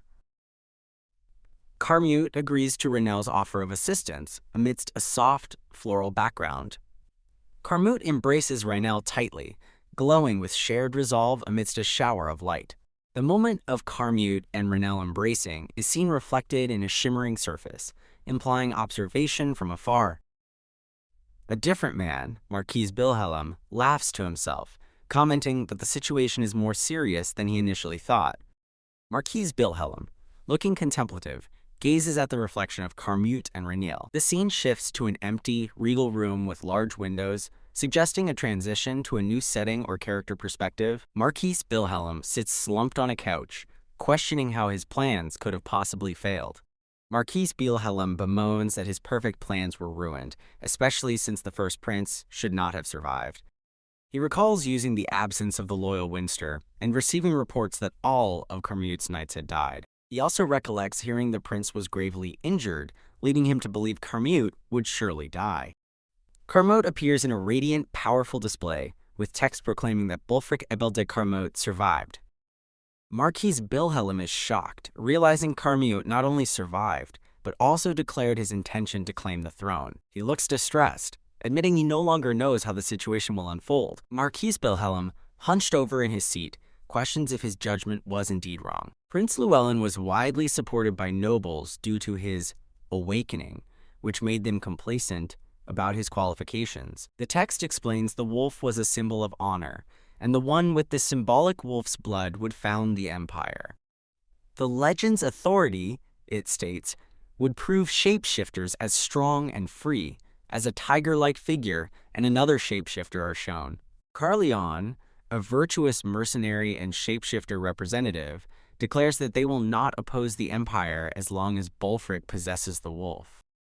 The narrator explains that Carleon's statement and the influence of 5 platinum-labeled mercenaries compelled them to support Prince Llewellyn. Because of these circumstances, they were forced to support Prince Llewellyn. A crown is placed upon a golden-haired head, symbolizing the act of accession or crowning. Despite Llewellyn's lack of true imperial qualifications, his vassals believed their support would be sufficient. A crow's shadow glides over a majestic palace, signifying a shift in power dynamics within the imperial court. Marquis Wilhelm sweats, distressed, wondering what his fate will be now. He realizes that the first prince is alive, and Prince Llewellyn has abandoned him. A furious Prince Llewellyn yells at Marquis Wilhelm, accusing him of incompetence and forbidding him from ever appearing before him again. Marquis Wilhelm slumps down, acknowledging this as truly the worst possible outcome. Marquis Wilhelm, looking pained, realizes he must make a decision, whether to live a secluded life plagued by the fear of assassination. He contemplates whether he should instead find a completely different path to pursue. Marquis Wilhelm looks out a window with a thoughtful expression, considering his next move. Reinal, in her crow form, stares intensely, with glowing purple eyes and her mystical necklace, radiating power. Marquis Wilhelm is startled, sensing something unsettling. Carmute, with Reinal perched on his shoulder, calmly addresses Marquis Wilhelm, who is shocked to see a bird of death on the prince. Carmute, with the crow Raynell nearby, questions why Marquise Wilhelm, Llewellyn's right-hand man, would seek him out. Carmute suggests Marquise Wilhelm is there to apologize for the assassination attempt, as Raynell glares ominously. Marquise Wilhelm reacts with a sudden realization, understanding Carmute's words as a clear warning. He realizes Carmute is using the bird of death as a warning, and that he would lose his life if he tried anything. Marquise Wilhelm, sweating nervously, internally admits he cannot back down now that he has come this far. Carmute, with a slight smirk, questions if Marquis Wilhelm's former loyalty was merely a fleeting thought, implying a change in circumstances. Carmute states that Marquise Wilhelm pledged loyalty to Llewellyn, believing him the rightful successor, yet he failed to kill Carmute and was subsequently abandoned. Carmute's boot rests over thorny vines as he coolly implies Marquise Wilhelm had no other choice but to come to him, questioning if his observation was incorrect. Carmute stands tall and imposing with Raynell on his shoulder, while Marquis Wilhelm faces him, stunned by the crow's unsettling presence. Marquise Wilhelm realizes with dawning horror that Carmute has seen through his intentions and understood everything. Carmute stands regally, with Raynell perched on his shoulder, his presence clearly demonstrating his imperial qualifications. Marquis Wilhelm bows deeply, kneeling before Carmute in a gesture of profound submission and surrender. Carmute, with Raynell on his shoulder, coolly questions Marquis Wilhelm if he understands how his sudden shift in allegiance might be perceived. Marquis Wilhelm humbly accepts any criticism, admitting he is a human who made a terrible decision and is now facing the consequences. Marquis Wilhelm, on his knees, declares his complete submission, leaving his fate entirely to Carmute. Carmute, with Raynell on his shoulder, acknowledges that he knows what Marquis Wilhelm is capable of. Carmute warns the Marquis that he cannot be taken seriously given his past wavering loyalty, stating that a change of heart is not easily matched with true commitment. Carmute firmly states that if the Marquis serves him, he will face never-ending suspicion and mistrust. Marquise Wilhelm looks up with a determined expression, affirming that enduring such suspicion is exactly what he hopes for. Raynell, in human form, questions Carmute why he let Marquis Wilhelm, who tried to kill him, live, finding his decision complicated. Carmute explains he accepted the Marquis because the benefits are significant, expecting nobles on Llewellyn's side to become nervous and shift their loyalty to him. Raynell asks if he was angry about the assassination attempt, and Carmute confirms he was, but chose not to be swayed by emotion. Carmute intimately cradles Raynell's face, revealing that the difficulties he faced led him to meet her. Raynell smiles warmly and blushes, acknowledging the truth in Carmute's heartfelt words. Carmute smiles contentedly, pleased by Raynell's reaction. Carmute, sitting opposite Raynell's human feet, asks her a personal question, and she responds, "What is it?" Carmute, recalling their past, asks Raynell why she chose to help him, a dying human, when she was just a crow. Carmute re-emphasizes his confusion, stating that a dying human would not have mattered to a crow. Raynell struggles internally to formulate a polite answer, dismissing her initial thought of not wanting to eat corpses as too rude. Raynell has a sudden realization, finding the perfect way to explain her past actions. The focus shifts to a sparkling visual representation of Carmute's ear and Raynell's necklace as she connects the dots. Raynell recounts the moment she discovered Carmute, bruised and injured. She vividly recalls finding him collapsed in the middle of the forest. Raynell looks upwards, deep in thought as she remembers her past actions and motivations. Raynell humorously explains she helped Carmute simply because he was injured, not realizing he would think she was an ancestor or a dragon. Raynell, in her human form, ponders that she must do her best to maintain her current positive situation. Carmute leans in close to Raynell, affectionately expressing his desire for her to continue liking him. Raynell reacts with extreme surprise and embarrassment to Carmute's sudden, affectionate declaration, calling it crazy. Carmute laughs joyfully as Raynell comically thinks he's gone all out and humorously condemns him. Carmute smiles, dismissing the importance of the past and stating that Raynell has become an important person to him. Reinel, now in crow form, subtly reacts to Carmute's words, her expression thoughtful. Reinel, as a crow, resolves to find a way to help Carmute while maintaining some distance, knowing he will become very busy. Reinel realizes her unlucky bird of death crow form might not create a good impression for Carmute as a future emperor. The scene transitions to a grand, richly decorated room where Carmute and Galenos are conversing. Carmute, looking stressed, confides in Galenos, revealing he has a significant problem. Galenos is visibly shocked and concerned upon hearing that Carmute has a problem. Carmute admits he's unsure how to handle the situation, while Galenos notes that noble loyalties are shifting favorably towards Carmute. Marquis Bilhelm's support for Carmute's party has caused nobles who were once independent to rally around him. A golden, ornate visual signifies that Carmute's power is growing day by day. Galenos, perplexed, wonders why Carmute looks so distressed despite his increasing power, sensing the gravity of the situation. Galenos recognizes the seriousness of Carmute's distress, steeling himself for what he expects to be a horrible revelation. Galenos pledges his unwavering support, urging Carmute to share his problem. Galenos draws his glowing sword, fiercely vowing to resolve Carmute's issue, even if it means sacrificing his own life. Carmute, looking pained, reveals his problem. Reinel won't follow him around anymore. Galenos is utterly dumbfounded by Carmute's seemingly trivial problem. As Carmute explains, his crow no longer follows him everywhere. A flashback shows Reinel, in her human form, cheerfully telling Carmute that she wants to wait in the room instead of accompanying him. Carmute expresses frustration that Reinel refuses to come with him even when asked, and a distraught Galenos blames the damn crow. Galenos' internal monologue expresses exasperation that Reinel not only occupies Carmute's thoughts, but also causes him such distress. Galenos envisions Carmute blissfully unaware while Reinel hovers mischievously above, highlighting his frustration with the crow's influence.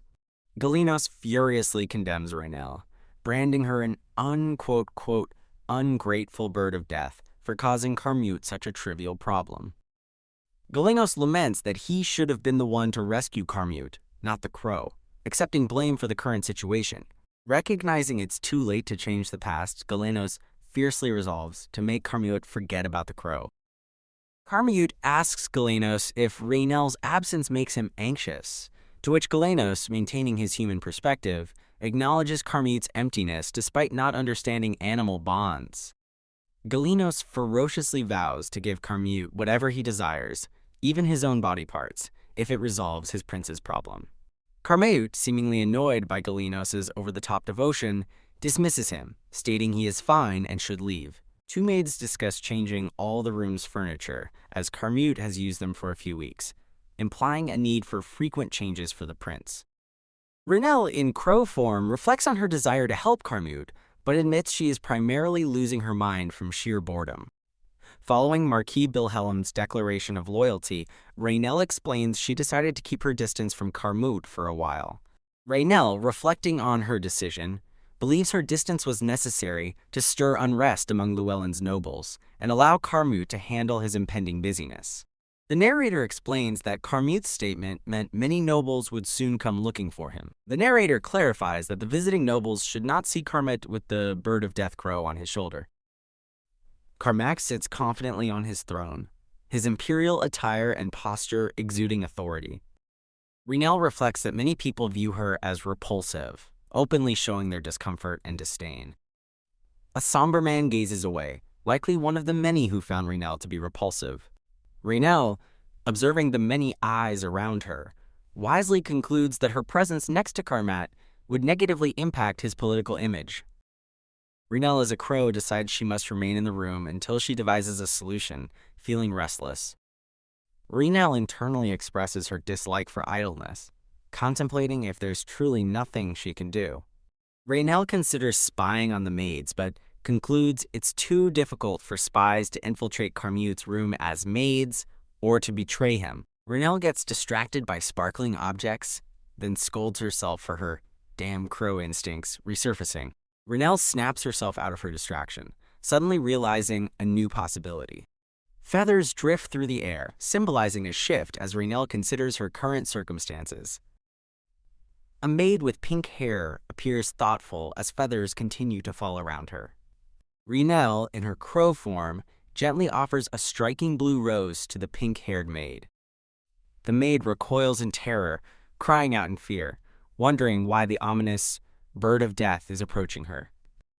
The distraught maid wonders why the bird of death chose her, knowing she can't do anything because Carmute cherishes it and pleads for it to leave her alone. A sparkling blue rose gently lands in someone's cupped hands, surrounded by falling feathers. The maid questions if the crow gave her the flower, and Reinel nods, claiming she caught it by accident, reflecting on the difficulty of quickly changing perceptions. The maid, holding the precious blue rose, wonders if she can accept such a gift, while Reinel considers doing small kindnesses to improve people's days.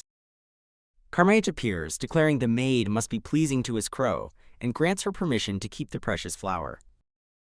The maid, shocked by the flower's value, expresses its cost exceeds her salary, but Carmute insists it's the least he can do for her care and encourages her continued good work. The maid, deeply touched, acknowledges Carmute's words, noting that while she merely performed her duties, the prince's personal care is extraordinary. The maid marvels, realizing she has experienced something truly extraordinary, all thanks to the bird of death. The maid reconsiders her initial fear, pondering if her prejudice against the crow was unfounded. The narrative poses a significant comparison between Reinel and the crown prince, especially in contrast to Prince Llewellyn. The maid walks away down the grand corridor, clutching the blue rose Carmute allowed her to keep. Carmute playfully questions if Reinel preferred spending time with the maid, making her feel as though she'd been caught cheating. Reinel explains her concern that if others saw her at Carmute's side, given how unfondly humans view her, it could create issues for him. Carmute calls Reinel's name, and she explains her desire for distance to prevent his visitors from being alienated by her presence. Carmute, frustrated, calls Reinel a damned bird, but she smirks, reminding him that he initially disliked her too, which he cannot deny. Reinel sweetly apologizes for the past, then explains her plan to gradually befriend others, believing it will eventually lead to them viewing her fondly, despite Carmute's literal headache. Carmute gazes reflectively, marveling at Reinel's resilience and her ability to overcome challenges rather than surrender. Carmute reaches out, softly calling Reinel's name. The narrative questions if any other being possesses such remarkable resilience as Reinel. Carmute kneels before Reinel, tenderly holding her hand and gazing up at her. Carmute firmly states that he has no interest in associating with anyone who would reject him because of Reinel. Carmute affectionately holds Reinel's foot, declaring her his safe haven in the suffocating palace and pleading for her not to distance herself because of others. Carmute, amidst a backdrop of glittering coins and jewels, promises Reinel all his wealth if she desires shiny things. Carmute offers Reinel the best food and promises to change anything she dislikes until it's perfect. Carmute holds Reinel's hand, earnestly telling her she can ask him for anything she desires. Reinel, in her human form, looks thoughtful as she prepares to respond to Carmute. Reinel's eyes sparkle as her crow instincts activate, causing her to ask Carmute to find her a crowmate. Reinel, as a comical crow, expresses dismay that her crow instincts are appearing even in her human form. Carmute recoils, while Reinel, comically making crow sounds, quickly retracts her mate request, thinking she's gone crazy. Carmute looks sternly at Reinel and firmly refuses her request. Carmute holds Reinel's hand as she asks why he refused, and a human mode-on prompt appears, indicating her rational thoughts returning. Thump! Carmute's internal monologue reveals his selfishness, acknowledging that Reinel, though human, was born and raised as a crow. Reinel, in her crow form, perches on a branch, illuminated by sparkling light. A crow, presumably Reinel, squawks on a branch, as Carmute internally reflects it would be natural for her to be with a crow. Carmute angrily clutches a crow, declaring he won't let his precious Reinel be taken away by another crow. Carmute's thoughts humorously depict a, quote, Crowdeuce 101 event where he'd find the best crow for Reinel, but he admits he dislikes the idea. Carmute extends his hand, telling Reinel to simply tell him if she truly desires a partner. Carmute tenderly cups Reinel's face and holds her hands, gazing deeply into her eyes. Carmute looks intently at Reinel, stating he will protect her as long as she's in human form, making Reinel blush. Carmute leans in very close to Reinel, almost kissing her, in a moment of intense closeness. Reinel's face flushes bright red as she internally deems the intimate proximity crazy. Reinel's inner beast goes crazy, visually exploding with crow imagery and fiery background, reflecting her overwhelming instincts. Reinel worries about what her crow instincts might do if the situation continues. Reinel declares a tactical retreat and swooshes away in crow form, leaving the scene. Swoosh! Carmute laughs joyfully as Reinel makes her swift escape. Carmute playfully asks why Reinel always gets shy, while Reinel, from her perch, thinks he acts like a sly younger guy. Reinel, perched on a chandelier, is flustered and embarrassed, resolving to bewilder Carmute someday. Carmute smiles, seemingly anticipating Reinel's future attempts to bewilder him. Carmute reflects that his worries disappear whenever he spends time with Reinel. A royal crown lies on a rich red carpet, surrounded by many discarded shoes, symbolizing Carmute's burdens from gaining the throne and managing noble power. A bloodied Carmute lies amidst sharp thorns, representing the deep-seated skepticism he endures. A close-up shows Carmute, bruised and bloody amidst thorns, highlighting his fear of death. Carmute and Reinel are shown holding hands in a bright, shimmering embrace as he reflects on looking at her pure smile. Carmute's internal monologue continues, admiring Reinel's hair, which resembles the night sky. Reinel smiles brightly, her violet eyes emphasized, as Carmute's narration concludes his thoughts on her beauty. A decorative floral border frames text about the feeling of being favored by death, reinforcing Reinel's unique presence. Carmute and Reinel are depicted together amidst a beautiful floral and patterned backdrop, symbolizing their bond. A sparkling ethereal background highlights Carmute's profound thoughts about Reinel. Carmute reflects on Reinel, who abandoned her freedom to stay by his side and helps him achieve his future goals. Carmute smiles warmly, reflecting on Reinel's unwavering support and loyalty. Carmute stands in his grand office, then looks over to Reinel. Carmute fondly addresses lovely Reinel as the scene shifts to thorny branches, signaling that once threats are gone, he has something important to confess. Pink roses and petals drift across the image, setting a romantic tone for Carmute's impending revelation. Reinel, in crow form, sits on Carmute's desk as he works, admitting he persuaded her to follow him to his office. Reinel, lying on the desk, playfully insists she had no choice but to accompany Carmute because he wanted her presence, denying it was out of loneliness. Reinel, in crow form, contemplates exploring Carmute's office while he works, indicating her boredom and curiosity.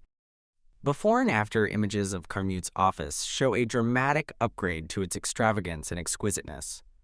Reinel, as a crow, looks puzzled, sensing that something's weird about the lavish changes in the office. Reinel observes maids and questions the frequent redecoration of Carmute's office, implying it's excessive for a workspace. Reinel, as a crow, watches a very busy Carmute, sighing and worrying he might faint from overwork, questioning if it's a death flag. Reinel feels a bad premonition about Carmute's busy schedule and resolves to ask him about her concerns. Reinel, in human form and masked, critiques a sommelier descent as tasting strong, thinking it's a romance fantasy cliché. Reinel, beside a masked Galenos, resolves to quietly change back into her crow form, knowing he is outside the office. Reinel, in human form, leans close to Carmute and asks him a question, prompting him to inquire what she wants. Carmute appears surprised as Reinel asks if he was responsible for changing the office decorations, sensing something unusual. Carmute denies arranging the new office decor, observing a flower vase and teapot, while Reinel, in crow form, perches nearby. Carmute sharply calls out for Galenos, who immediately responds and asks for his orders. Carmute, looking resolute, instructs Galenos to immediately summon Count Nemiel. Galenos, using his magic, reveals glowing, ethereal circles around an object, uncovering something hidden. Galenos discovers a hidden image-capturing ball, noting that it is somewhat difficult to retrieve.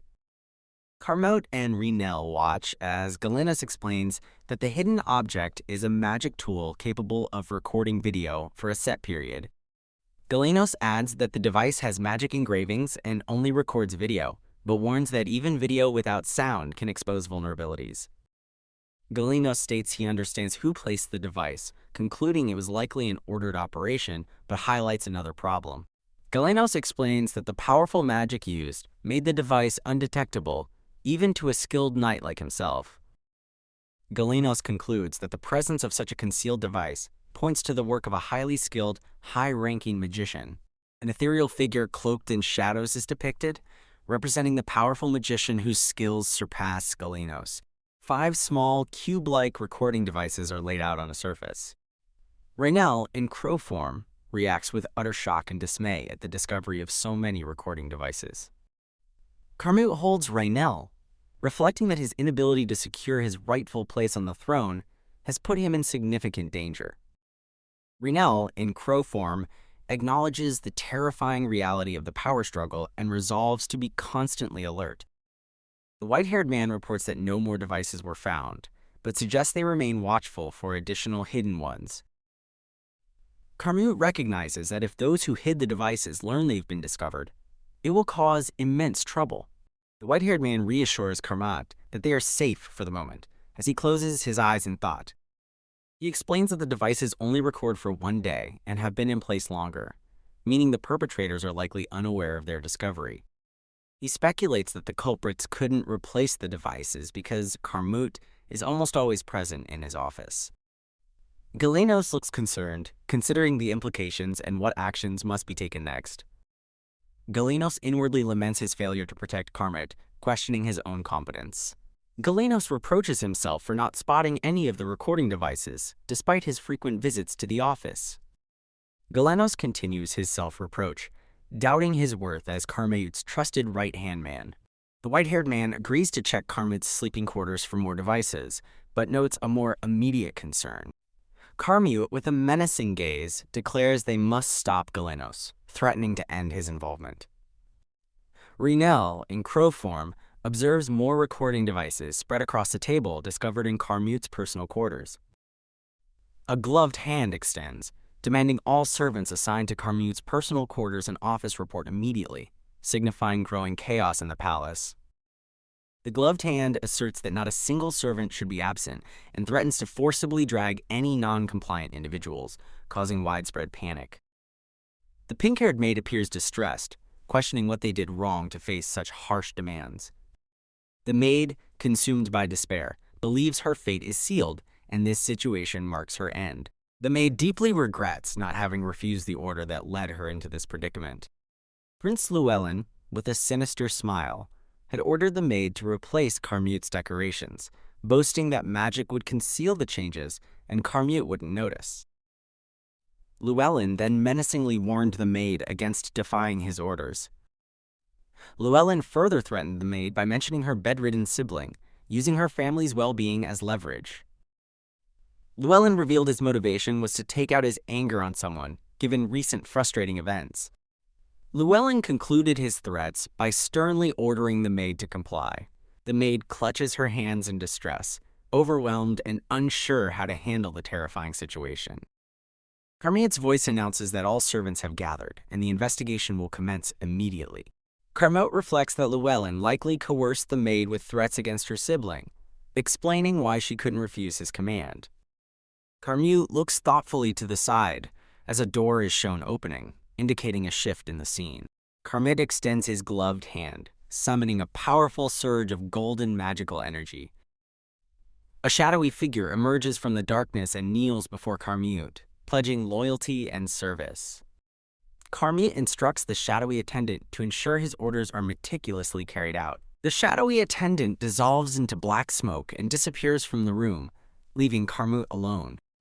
Carmote sighs, acknowledging the difficult and extensive mess he now faces. Carmote explains to the white-haired man that he has dealt with the immediate threat by destroying the recording devices, confirming Llewellyn's responsibility. Carmote reveals his remaining challenge is locating the powerful magician who is working for Llewellyn. Carmot reflects that most magicians are too prideful to work for others, let alone do dirty work. Carmot understands how a powerful figure like Bilhelium ended up where he is, realizing an even more powerful figure has emerged. He questions why such a powerful figure would be involved, as dark, thorny tendrils and red energy spread across the background. Carmut ponders if the use of a powerful figure for an assassination attempt means his opponents aren't playing fair in the power struggle, a bloody sword visible. He concludes that the involvement of such a powerful magician must be because the current emperor remains in power. Carmut affirms his need to stay alert, but acknowledges he still faces even bigger problems. Carmut considers how many of his secrets Llewellyn might have learned from the recording devices, and believes Llewellyn doesn't know about his awakening as Renelle perches nearby. He reasons that Llewellyn would certainly not have kept quiet if he knew about Carmut's awakening. Carmut stares intently, realizing his biggest problem now is Renelle. He reflects that Renelle was constantly in the office, even transforming into her human form multiple times. Renelle, in crow form, appears utterly shocked, with Carmut noting she must be in a lot of distress. Caw? Carmut reassures Renelle that all the devices are gone and the office security is significantly tighter now. Carmut explains that Galenos and his men will guard outside, ensuring that Llewellyn's collaborators won't attempt to visit anytime soon. Fire crackles around the guards. Carmut looks up, asking Renelle if she will come down from her perch. Renelle remains silent on her perch, then flinches slightly. Carmut sighs, deciding Renelle likely needs time to calm down and accepts her need for space. Carmut promises to wait there until Renelle is ready to come down. Renelle floats in an ethereal, cosmic space, appearing distressed and confused. Still in the vibrant, star-filled void, Renelle questions what is wrong. Renelle tries to transform into her human form to reassure Carmut, but finds her body unable to shift. A translucent image of Carmut holding Renelle in crow form appears as Renelle's internal monologue begins. Renelle's inner thoughts reveal that her body began to feel abnormal when fear consumed her. Renelle, in human form, screams in distress, appearing trapped within the ethereal outline of her crow form. She expresses frustration at being unable to act and desperately demands to be let out of her current state. A shadowy voice warns it's dangerous outside, but Renelle internally counters that it's safer by Carmut's side. Swoosh! The shadowy entity challenges Renelle, asking who told her it was safer there. Renelle insists Carmut will become emperor, but the shadowy entity dismisses it as Carmut's future, not hers. Whoosh! The shadowy entity reminds Renelle that no bird of death named Renelle was ever mentioned in the story's various routes. Floating phone screens show Carmut and Renelle as the shadowy entity tells her she shouldn't be so confident. The shadowy entity, appearing as Renelle's crow form, confronts her ethereal human self with a warning. Carmut sits alone, looking dejected, noting that Renelle still hasn't come down. Carmut worries that Renelle won't eat and might faint, looking at the untouched food on the table. He ponders that wary animals never eat unless they feel safe, then wonders if Renelle doesn't feel safe by his side. Carmut tells Renelle he will leave so she can eat, asking her to scream if anyone breaks in. Footsteps sound. Carmut's steps are heard as he exits the room, leaving Renelle alone on her perch. Rustle. Renelle attempts to fly towards the food, flapping her wings. Flap. A bright magical light surrounds Renelle as she struggles, seemingly unable to reach the food. Swish! The hooded magician from earlier is revealed, manipulating glowing magical chains that bind Renelle. The magician speaks, declaring he will play along as Renelle's necklace falls to the ground. Clink! Renelle, in crow form, lies injured on a dark, swirling surface, questioning her location and noting her pain. Renelle hears Llewellyn's voice scolding the hooded man for not catching her carefully, expressing concern she might be hurt. Blink. Renelle identifies the hooded man's voice as her kidnappers, as he apologizes for her excessive resistance. She cannot clearly see his face. Llewellyn asks if he should summon a priest, but the hooded man dismisses the idea. The hooded man, with a sinister smile, remarks that the crow can run away if it's in good condition. Llewellyn finds the situation annoying but preferable, while Raynell internally criticizes his tacky and pathetic demeanor. Raynell, as a crow, imagines Llewellyn as an arrogant god figure, humorously depicting him in a trash bin labeled impossible to recycle. Raynell concludes her thoughts, describing Llewellyn as tacky and pathetic. Llewellyn dismisses the hooded man, warning him not to interrupt, as purple energy surrounds the magician. Llewellyn looks at his hand, which glows with a red aura, as he prepares to interact with Raynell. Glow? Llewellyn holds Raynell in crow form by her leg, a dark, menacing aura surrounding him, as he questions if he should get closer to his new pet. The blonde-haired man firmly grasps the black bird, which squawks in fury, demanding to be released, while he menacingly states his desire for payback against its scratching. The man offers the bird a deal. He won't pull its feathers if it transforms into a human and stays with him. The man promises to love the bird and insists it should feel honored as the next emperor's favorite.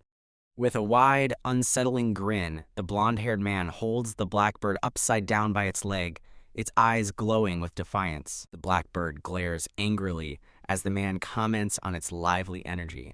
The black-haired girl, the bird's human form, questions internally whether the man's actions stem from his liking for her human appearance.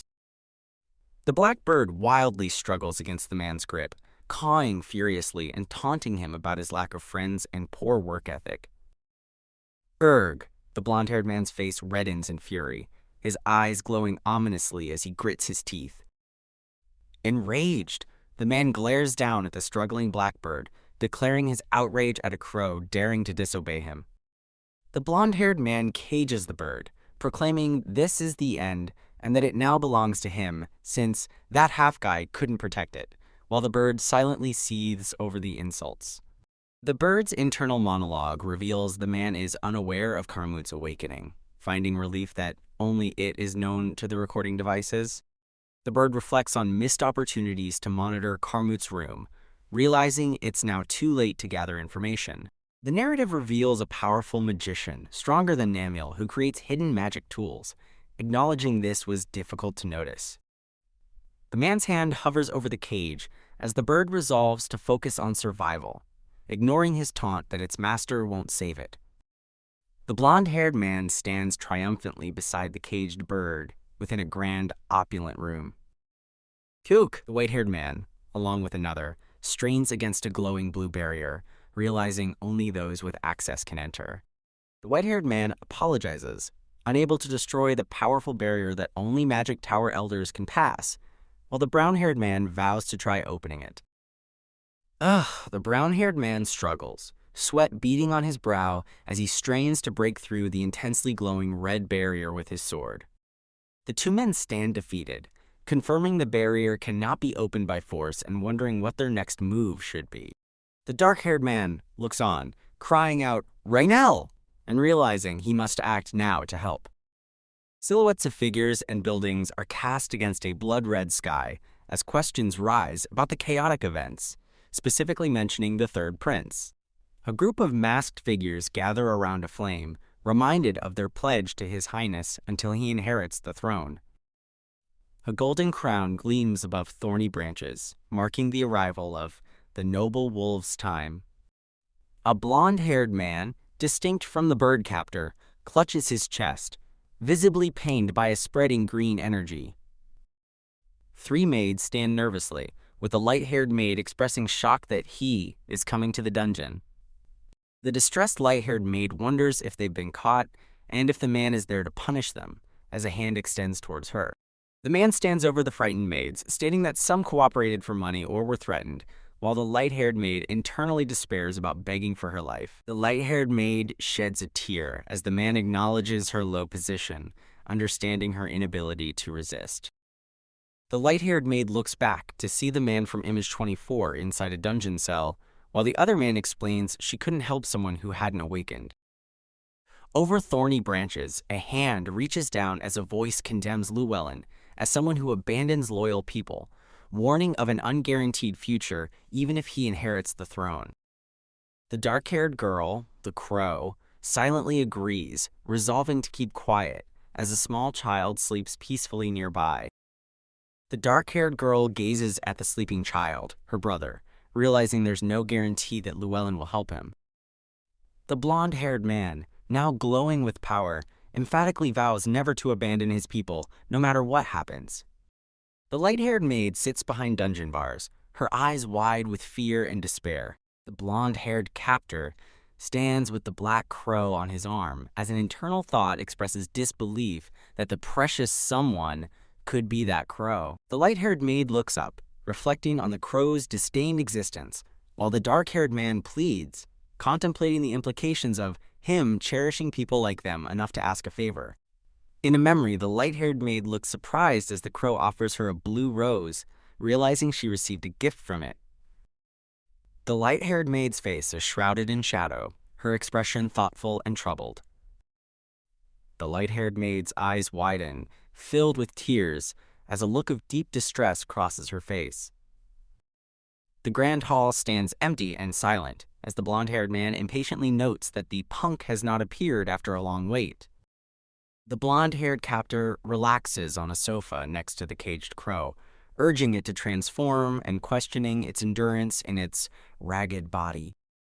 A sudden internal resolve bursts forth from the crow's perspective. The crow, in its human thoughts, defiantly contemplates playing a game with the captor if he thinks of it as a toy, while dismissing Llewellyn becoming emperor as eliminated by crow and human instincts. The captor man grips the cage tightly, his face contorted in anger. The blonde-haired captor explodes in a rage, his eyes glowing red, screaming threats to break the crow's limbs. Gasp! The blonde-haired captor continues to rage, eyes glowing red, as he threatens the crow with violence. The captor man recoils in shock as a bright yellow light suddenly envelops him. A new figure's glowing foot steps into the room, apologizing for being late, as the surprised captor stutters out questions about their unexpected appearance. Llewellyn, glowing with potent energy, is revealed as he gestures towards the stunned captor, with his allies now visible behind him. Llewellyn reacts with fear and confusion as he questions how someone could breach the room's barrier. The hooded man calmly confirms the barrier's presence, but acknowledges Llewellyn's attempt to trap him. The pink-haired maid steps forward, revealing that she opened the door, flanked by the hooded man and others as light streams in. The maid reminds a shocked Llewellyn that he had permitted her to enter his room, making him furious. Llewellyn dismissively questions the maid's identity, stating he doesn't remember trivial people like her. A shadowy voice challenges the maid for trusting Llewellyn and suggests she should have served someone more worthy. The maid, looking disheveled, confronts Llewellyn for forgetting her, despite threatening her, and questions his fitness to be emperor. Llewellyn, enraged, scoffs at Carmute, asserting his own superiority and awakened power while holding a birdcage.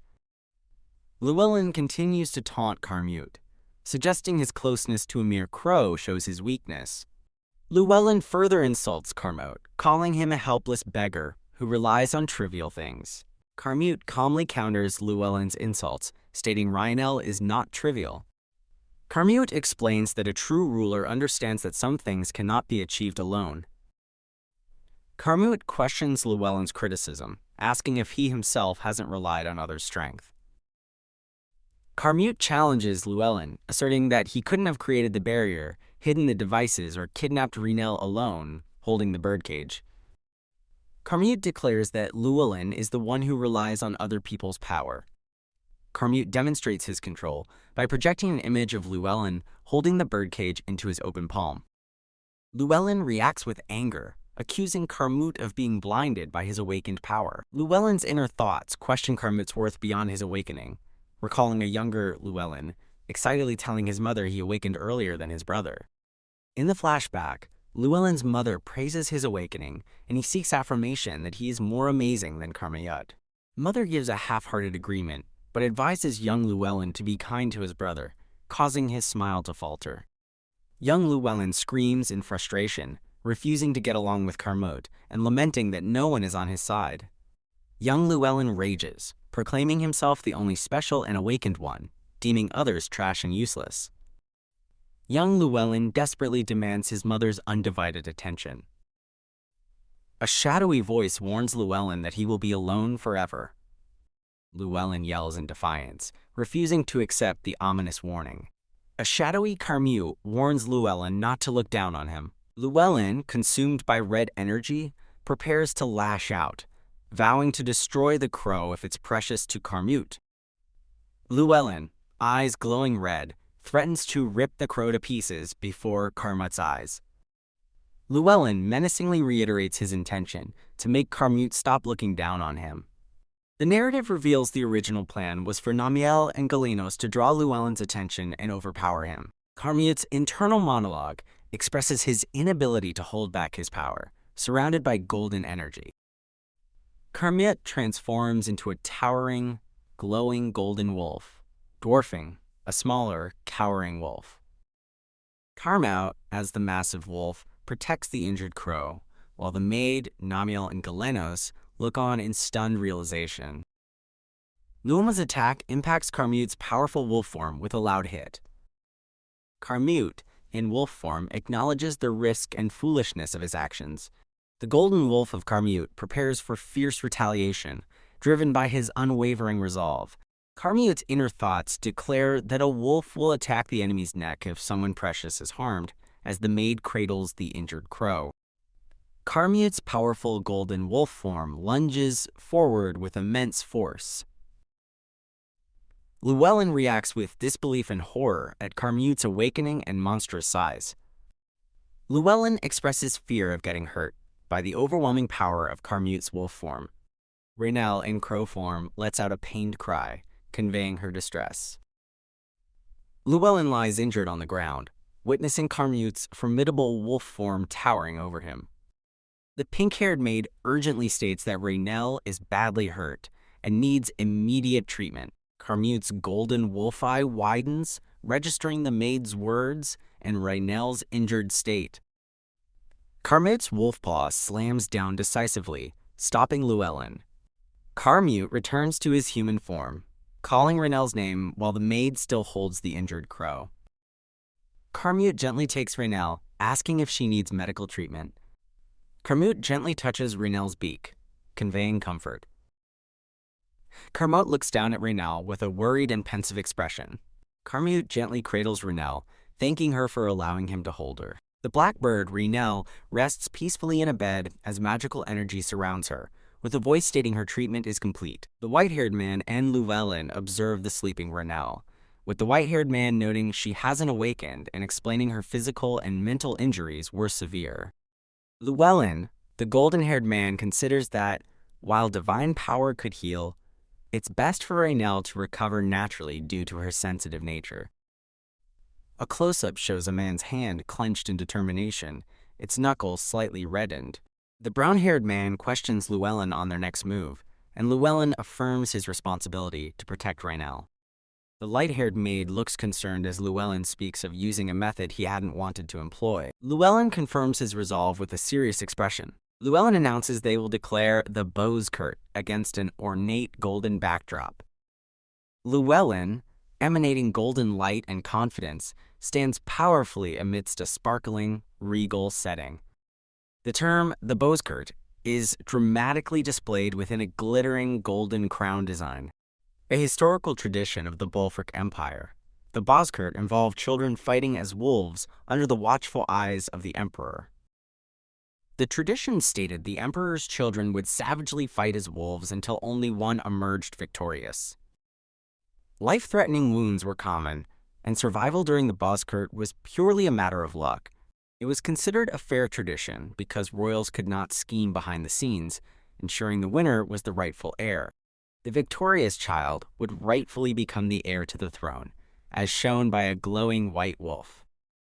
The Bozkurt was formally held whenever 2 or more royal children underwent their awakening. Llewellyn strides purposefully down a grand, sparkling palace hall, exuding power.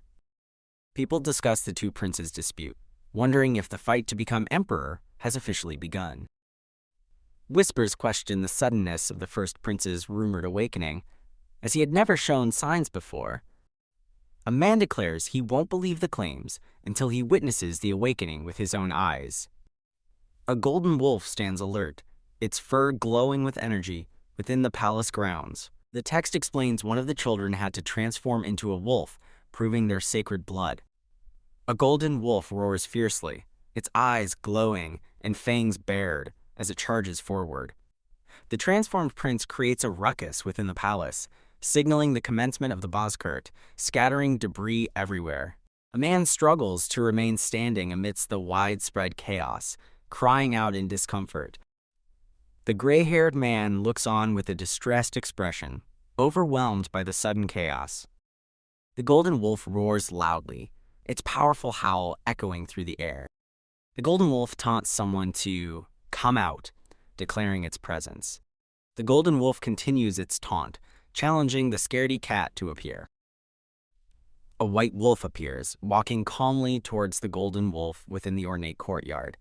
The white-haired man, in his human form, acknowledges the golden wolf's commencement of the Bozkurt. The white-haired man warns the golden wolf that this is his fight alone, without external help, and asks if he is certain of his decision.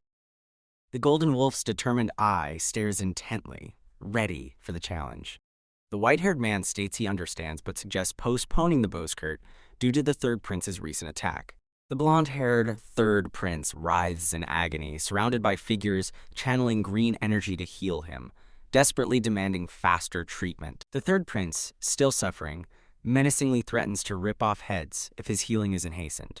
The white-haired man declares he will commence the Bozkurt only when he deems the golden wolf ready, ensuring fairness for all. The white-haired man raises his glowing hand, preparing to make a grand proclamation. The white-haired man vehemently forbids any third-party schemes or support for the princes until the Bozkurt's victor is declared.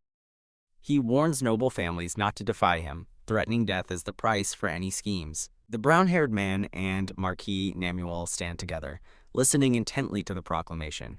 Marquis Namuel expresses concern that neither he nor another ally will be able to assist His Highness under the new strict rules.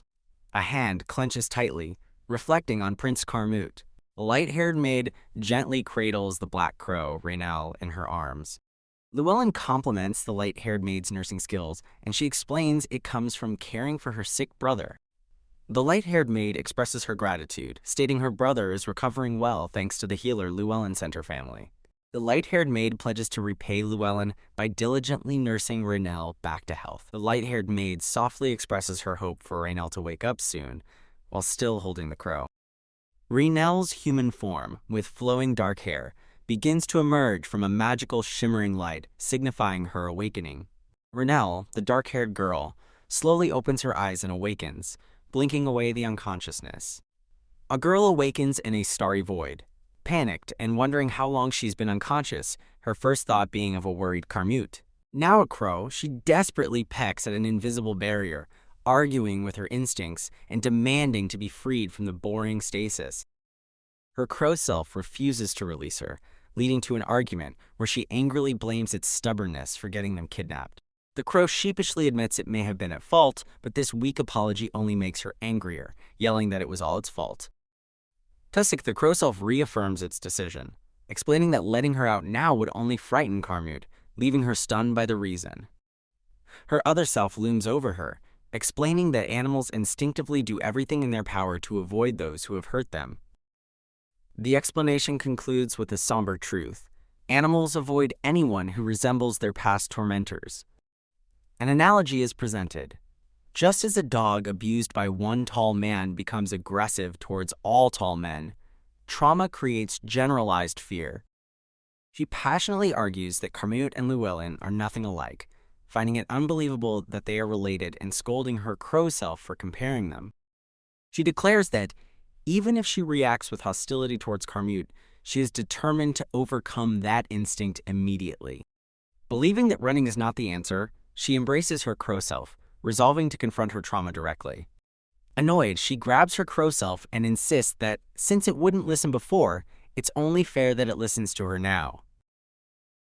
The crow self finally relents with a powerful flap of its wings, but issues a final, important warning. As feathers drift away, she peacefully acknowledges their shared identity, accepting that they are two parts of the same whole. Her hand reaches out as the transformation completes, bridging the gap between her inner world and reality. Waking with a start, she finds herself safely in Carmet's arms and cries out his name in relief. Her consciousness fully returns, her focus locked on Carmut as she calls his name again. Carmut looks down with concern, choking out her name Raynell as she winces in his embrace. She returns his embrace tightly and apologizes for having caused him so much worry. Lying in his arms, she looks up at him gratefully and thanks him for saving her life. Carmut smiles warmly, telling her that he feels the exact same way. He holds her close, whispering his heartfelt thanks that she is safe, Raynell. Gasp! A nearby maid stares with wide-eyed shock, her mouth agape at the scene before her. The maid stammers in terror, pointing at Raynell's crow-like form, while Carmut realizes they have company. A shriek echoes as the maid drops everything she was holding, things clattering to the floor. The frantic maid apologizes for making a mess while scrambling to clean, but both Carmut and Raynell quickly reassure her that it wasn't her fault. Despite their reassurances, the maid looks up with a distressed expression, still feeling responsible.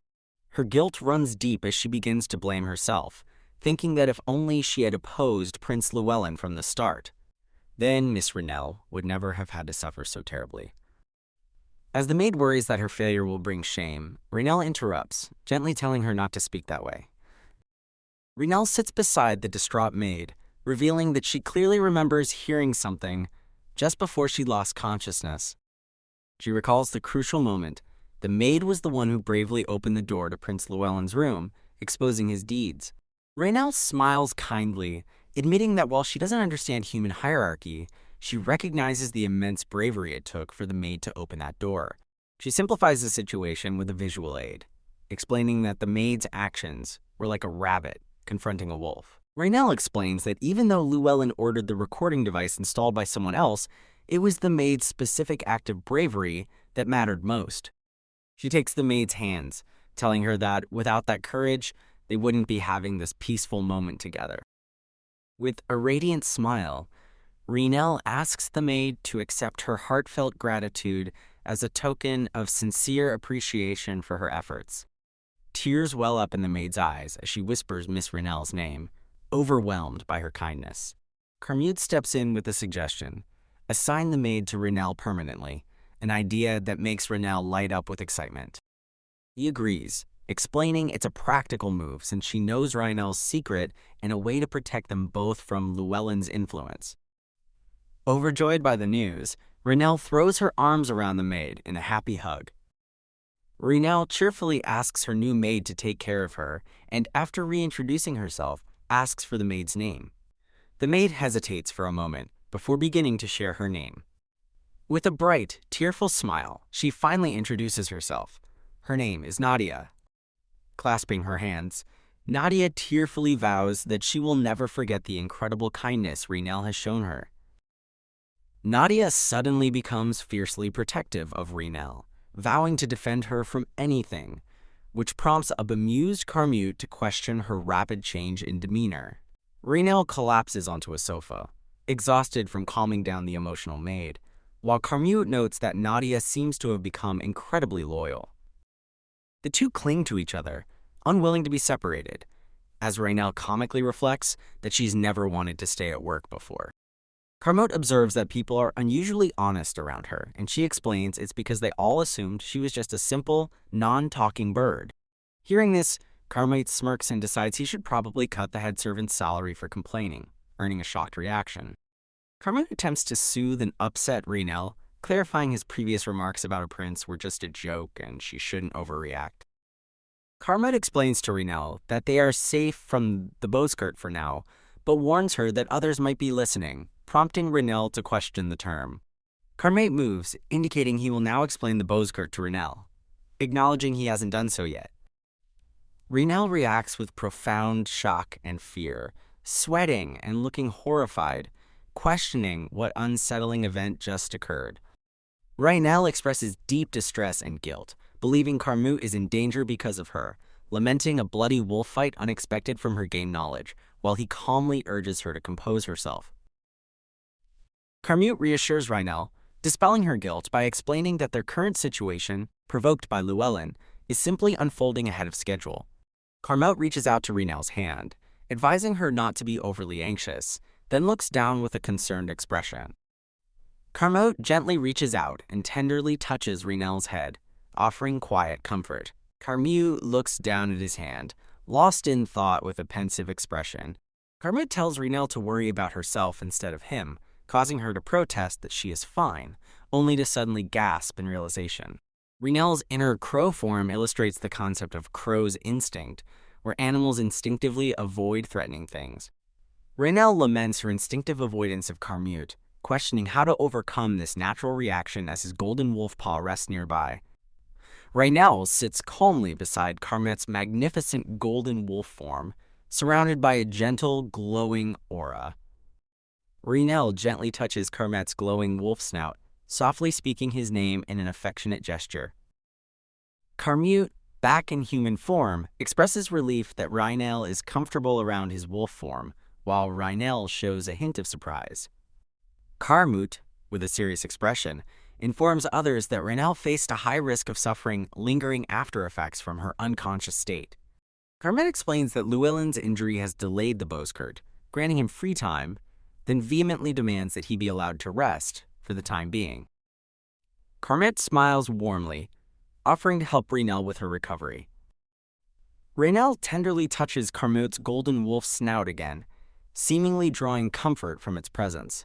Reinel looks tearful and distressed, confessing that she is scared. Reinel intensely embraces Carmute's wolf form, tearfully admitting her profound fear. Wah! Clang! Multiple knights are engaged in a fierce sword fight, their blades meeting with sharp sounds. Knight Winster looks determined, questioning if Marquis Namiel is aware of Carmute's awakening. A man observes that Carmute's transformation into a wolf did not surprise His Highness. The man speculates that someone must have given Carmute a Crovan rock. A knight is knocked down, losing his sword, while Knight Winster stands resolute, the fallen knight wondering why he wasn't told the truth. Two knights acknowledge Knight Winster's fierce combat skills and warn each other to be careful of his monstrous abilities.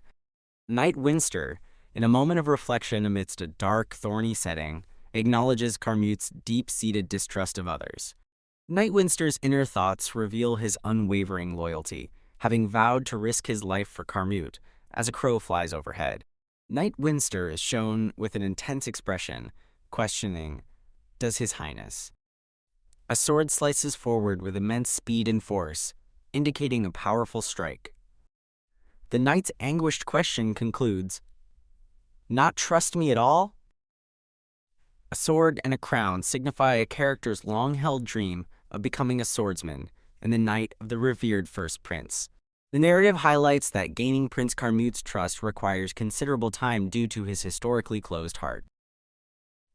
A young knight follows a young Prince Carmute, signifying the beginning of their long and dedicated journey together. Knight Winster stands in a palace hallway, looking back at a closed door as he holds his cape. Knight Winster looks up with a resigned expression, reassuring himself that it's all right. Knight Winster internally rationalizes Carmute's actions, attributing his lack of disclosure to a misunderstanding or busy schedule. Knight Winster asserts that Carmute must have a reason for his actions, as Garlenos announces his presence and intent to enter the room. Carmute, in his golden wolf form, rests while Garlenos enters the room, observing him. Knight Winster looks disappointed as he sees Reinel, realizing she is transformed back into a crow. Carmute, radiating power, observes Knight Winster and notes that he appears dissatisfied with something. In a grand hall, Carmute praises Knight Winster's talent and offers him the position of knight to the third prince instead of the first. An older man praises Knight Winster's talent, but Winster respectfully declines any change, stating his decision is unwavering. Knight Winster, with a slight smirk, firmly tells his master not to attempt persuading him further.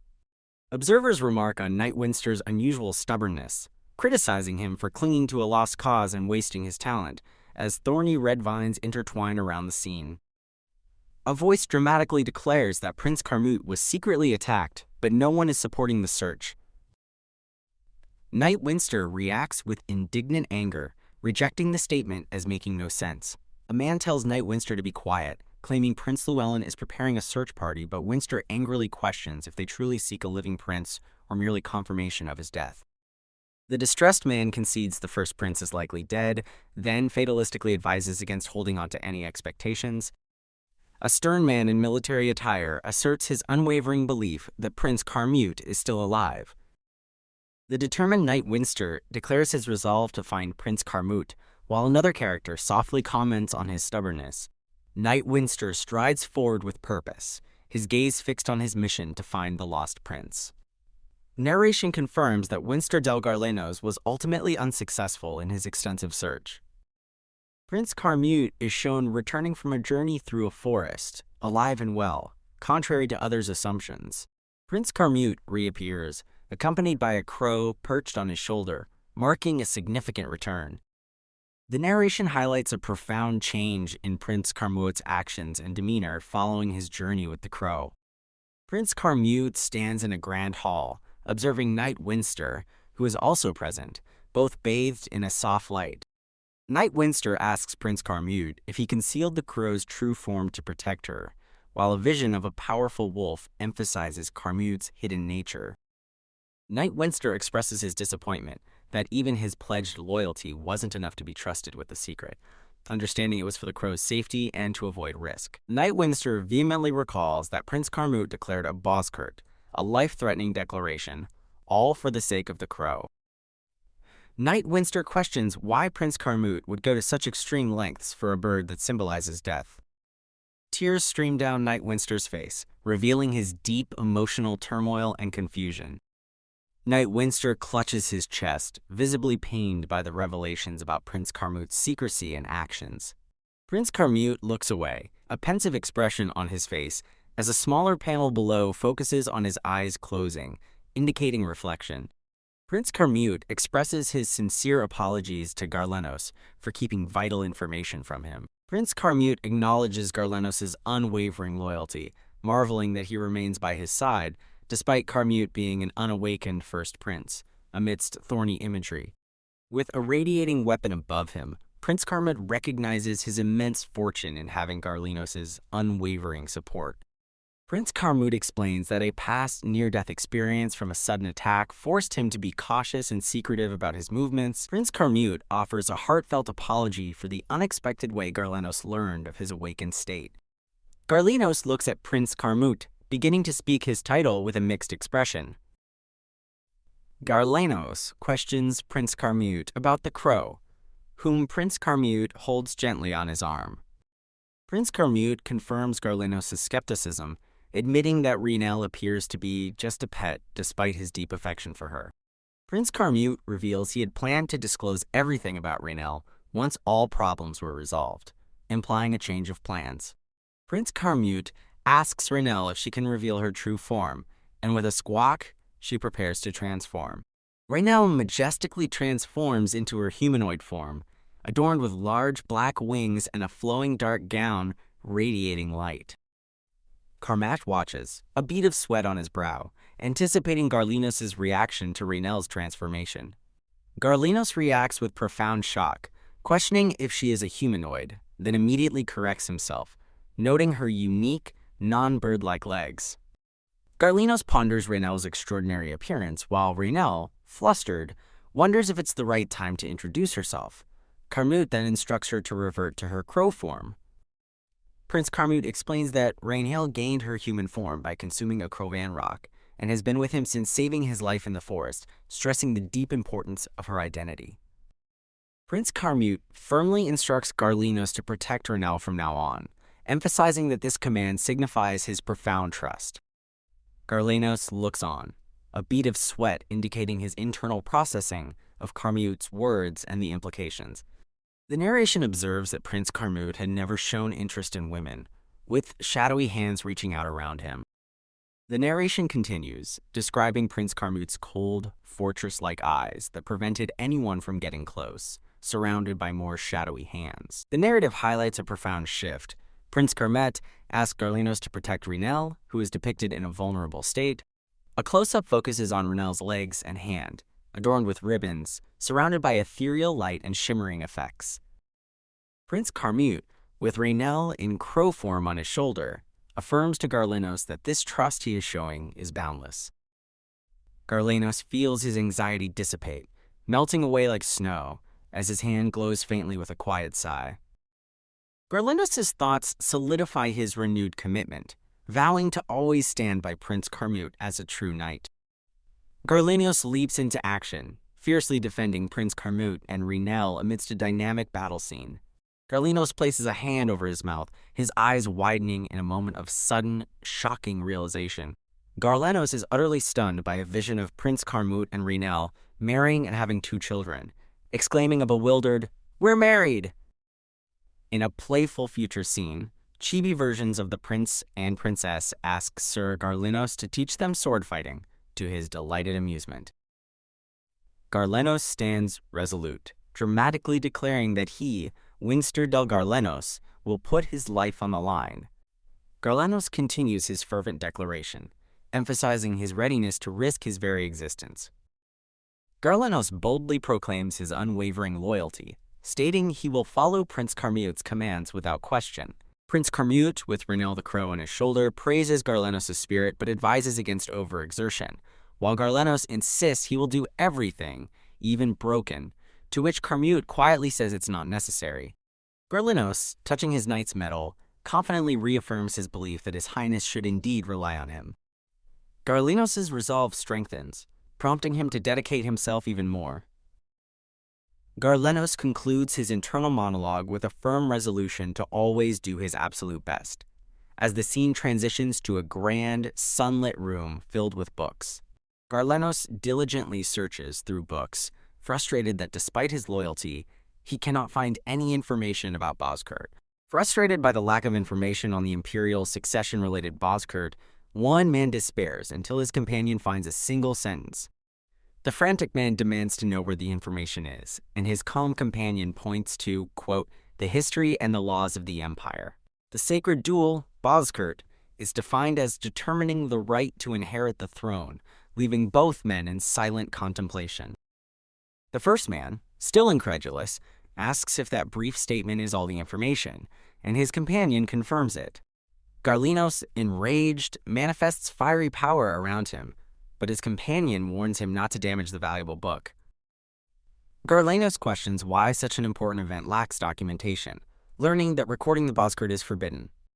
An older man steps forward, advising Garlenos to stop wasting his time, as he will never find more information about Boskert. Garlenos angrily confronts the older man, accusing him of plotting interference, but the man laughs and claims he is there to help. Garlenos dismisses the older man, refusing to speak with reckless people, prompting the man to note Garlenos' typical stubbornness. The older man calmly advises Garlenos that honesty is important, and he should listen before making judgments.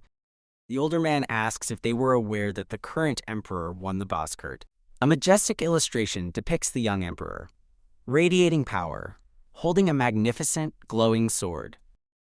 The young emperor's intense golden eyes and glowing aura highlight his immense power and presence. The older man repeats his question, his expression neutral, while the image of the emperor fades into the background. The older man explains the ban on Boskert documentation is likely due to its ties to imperial blood, as a spectral golden wolf struggles. He continues, describing the Boskert as a cruel and devastating tragedy, rather than a glorious event, with more struggling golden wolves. The narration emphasizes that the Boskert was ultimately viewed as a tragedy, not a glorious victory. Garlenos questions the older man's motives for revealing this, asking if he intends to intimidate them. The older man denies attempting to scare them, stating his true desire is for Carmute to smoothly conclude the Boskert. He passionately declares his wish for Carmute, who will illuminate the Empire, to avoid any harm or suffering. He reaffirms his strong desire for Carmute to remain unharmed and free from suffering. The older man then suggests that Prince Llewellyn will strive relentlessly to win, regardless of the methods. Garlenos and the other man listen intently, their expressions reflecting concern about the unfolding situation. The older man explains that since underhanded tricks are forbidden, Llewellyn will attempt to remain discreet and offers them simple advice. He advises them not to search for information at the palace, but instead to seek records from the lower-ranking officials. He concludes that the movements of the underlings will serve as their crucial indicator, before giving a knowing smile. The older man bids the young men good luck, then turns to leave them to their newly assigned task. Garlinos turns towards his companion, a determined look on his face, ready to proceed. The companion looks up at Garlinos, listening intently, as Garlinos likely outlines their next course of action. Let's look for them. Garlinos enthusiastically suggests sparring with Prince Carmute to help him train his techniques. Carmute notes the early hour and Garlinos' limited ability to help, but Garlinos confidently insists he has his own methods. A quill scratches across parchment, revealing that the following information is derived according to the records. The records show that the current emperor's personal knight diligently sparred with him every single day before bed. Narration reveals that this consistent sparring included the entire Bozkurt period, as swords are shown near old documents. A striking close-up of a golden wolf emphasizes its powerful and mythical presence. Garlinos reassures Carmute that it's early and safe, as Marquis Namiel and other magicians will monitor Llewellyn for cheating. A magician casts a spell, explaining they will go to the magic tower to locate the high-ranking wizard who assisted Llewellyn. Carmute expresses concern for everyone's efforts, worrying that their hard work for him might put them in danger. Rainelle, in her humanoid form, tells Carmute that practicing for the duel is beneficial. Carmute addresses Rainelle, emphasizing Llewellyn's unpredictability and agreeing with Garlinos' suggestion to train as much as possible. Carmute turns to Garlinos, seeking his agreement with Rainelle's assessment, but still appears somewhat hesitant. Rainelle firmly advises caution, reminding them that even the strongest beasts can perish. Rainelle somberly reflects on her past, stating that she has personally witnessed numerous deaths. Rainelle details how some died absurdly to smaller animals or from minor wounds, highlighting the world's harsh realities. Rainelle states the world's unforgiving nature requires cowardly actions for survival, clutching her arm. Rainelle passionately embraces Carmute, declaring her fervent wish for him to survive at all costs. Rainelle, with tears in her eyes, holds Carmute tightly, emphatically insisting that he must never die. Carmute looks away with a pensive expression, then closes his eyes, deep in thought after Rainelle's emotional plea. Prince Carmute calls Garlinos, who eagerly responds while Rainelle rests as a crow on Carmute's shoulder. The scene shifts to an outdoor training area with archery targets and wooden dummies, set up for combat practice. Garlinos, sword in hand, asks Prince Carmute if he is ready for their training session. Prince Carmute, smiling and holding his sword, expresses his trust in Garlinos during their spar. A rack filled with swords stands ready, highlighting the preparations for the training. Their swords clang as Garlinos tells Carmute he can sense his nervousness. Prince Carmute and Garlinos engage in a dynamic sparring match, their swords crossing. Garlinos advises Carmute to clear his mind and focus solely on his opponent when holding a sword. Carmute acknowledges Garlinos' advice, admitting that it is not easy for him to follow. Carmute imagines a grim future of death and ruin if he loses to Llewellyn, explaining his intense anxiety. Rainelle, in her crow form, observes Carmute and Garlinos intensely sparring in the training grounds. Rainelle muses that Garlinos, though a supporting character, appears to be one of the strongest due to his current display. Rainelle earnestly hopes she can also contribute to helping Carmute. Rainelle laments that she cannot break the rules of the Bozkurt because she is neither human nor noble. Rainelle considers covertly monitoring Llewellyn's movements, a thought surrounded by whimsical doodles. Rainelle, perched on a branch, decides against acting alone, fearing a worse outcome than kidnapping. Rainelle considers an alternative strategy while listening to a small bird demanding a fruit. A small white bird argues over who saw a fruit first, demanding it from another. The small white bird insists it was the first to pick up the fruit, continuing its heated argument. Two small birds fiercely squabble over a fruit, escalating their confrontation. Rainelle, as a crow, attempts to calm the two bickering small birds, urging them to stop fighting and listen. The small birds transform into fierce, human-like figures, angrily demanding to know who Raynell is and telling her to leave. Raynell, shown as a frightened, amorphous black blob, admits she is scared by the fierce birds. The scene transitions to a grand, empty room where a voice expresses despair over a perceived lack of winning chance. Carmot lies in bed, lamenting his lack of a chance at winning against his opponent's formidable strength. Carmut visualizes a powerful, awakened golden wolf, believing he will quickly be defeated. A shadowy figure appears, accusing Carmut of hiding his awakened state and reassuring him that he is the future emperor. Carmut appears shocked and confused, questioning the shadowy figure's declaration of him being the future emperor. The shadowy figure, adorned with mystic chains, dismisses Carmut's concerns about the situation. The shadowy figure confidently states they still have time and a viable plan. The shadowy figure assures Carmut that he will never be defeated, surrounded by a dark, surging aura. The shadowy figure declares that the first prince will suffer for defying the future emperor. A maid appears surprised by Raynell's request for snacks. Raynell asks the maid to prepare many small snacks suitable for little birds, and the maid happily agrees. Raynell looks embarrassed when the maid inquires if the bird snacks are for her friends. Raynell gives an awkward laugh, vaguely confirming that they are probably for her friends. Two small birds complain about doing a favor for a kid, and remark on the unusual ability to communicate across different bird breeds. A small bird sternly addresses Raynell, calling her kid. Raynell, as a crow, is asked if she also ate the sparkling fruit, as a glowing crystal appears. Raynell confirms she ate the sparkling fruit, causing the other birds to respond, "As I thought." An older bird states it has seen many things in its long life there, and then asks Raynell a question. Raynell, as a crow, asks if the older bird has previously encountered another bird that consumed a Crowbon rock. The older bird reveals that the other crow doesn't reside there, but occasionally visits with its human friend, surprising Raynell. Raynell, teary-eyed, expresses her fervent wish to meet the other crow who ate the Crowbon rock.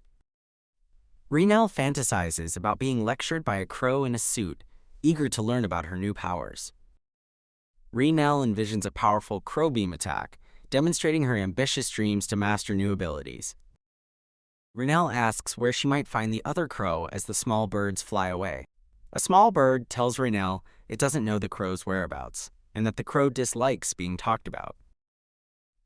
The small bird advises Raynell that if she truly wants to meet the crow, she must find him on her own. Raynell resolves to begin her search for the mysterious crow after the Bozkurt competition concludes. Raynell, as a crow, looks surprised as the two small birds remind her she had a favor to ask of them. Raynell, as a crow, begins explaining the situation involving a person named Llewellyn, while birds fly in the background. Two swords lie crossed on the ground, indicating the end of a sparring session. Garlenos helps Carmut up after he lost focus during their spar, and Carmut apologizes. Garlenos advises Carmut to focus on training and not be jealous, despite Carmut being distracted by Raynell chirping with other birds. Carmut insists on explaining his concern, imagining Raynell being flirted with by other distinguished birds. Garlenos re-emphasizes the importance of training, but asks if Carmut is still truly bothered by the imagined scenario.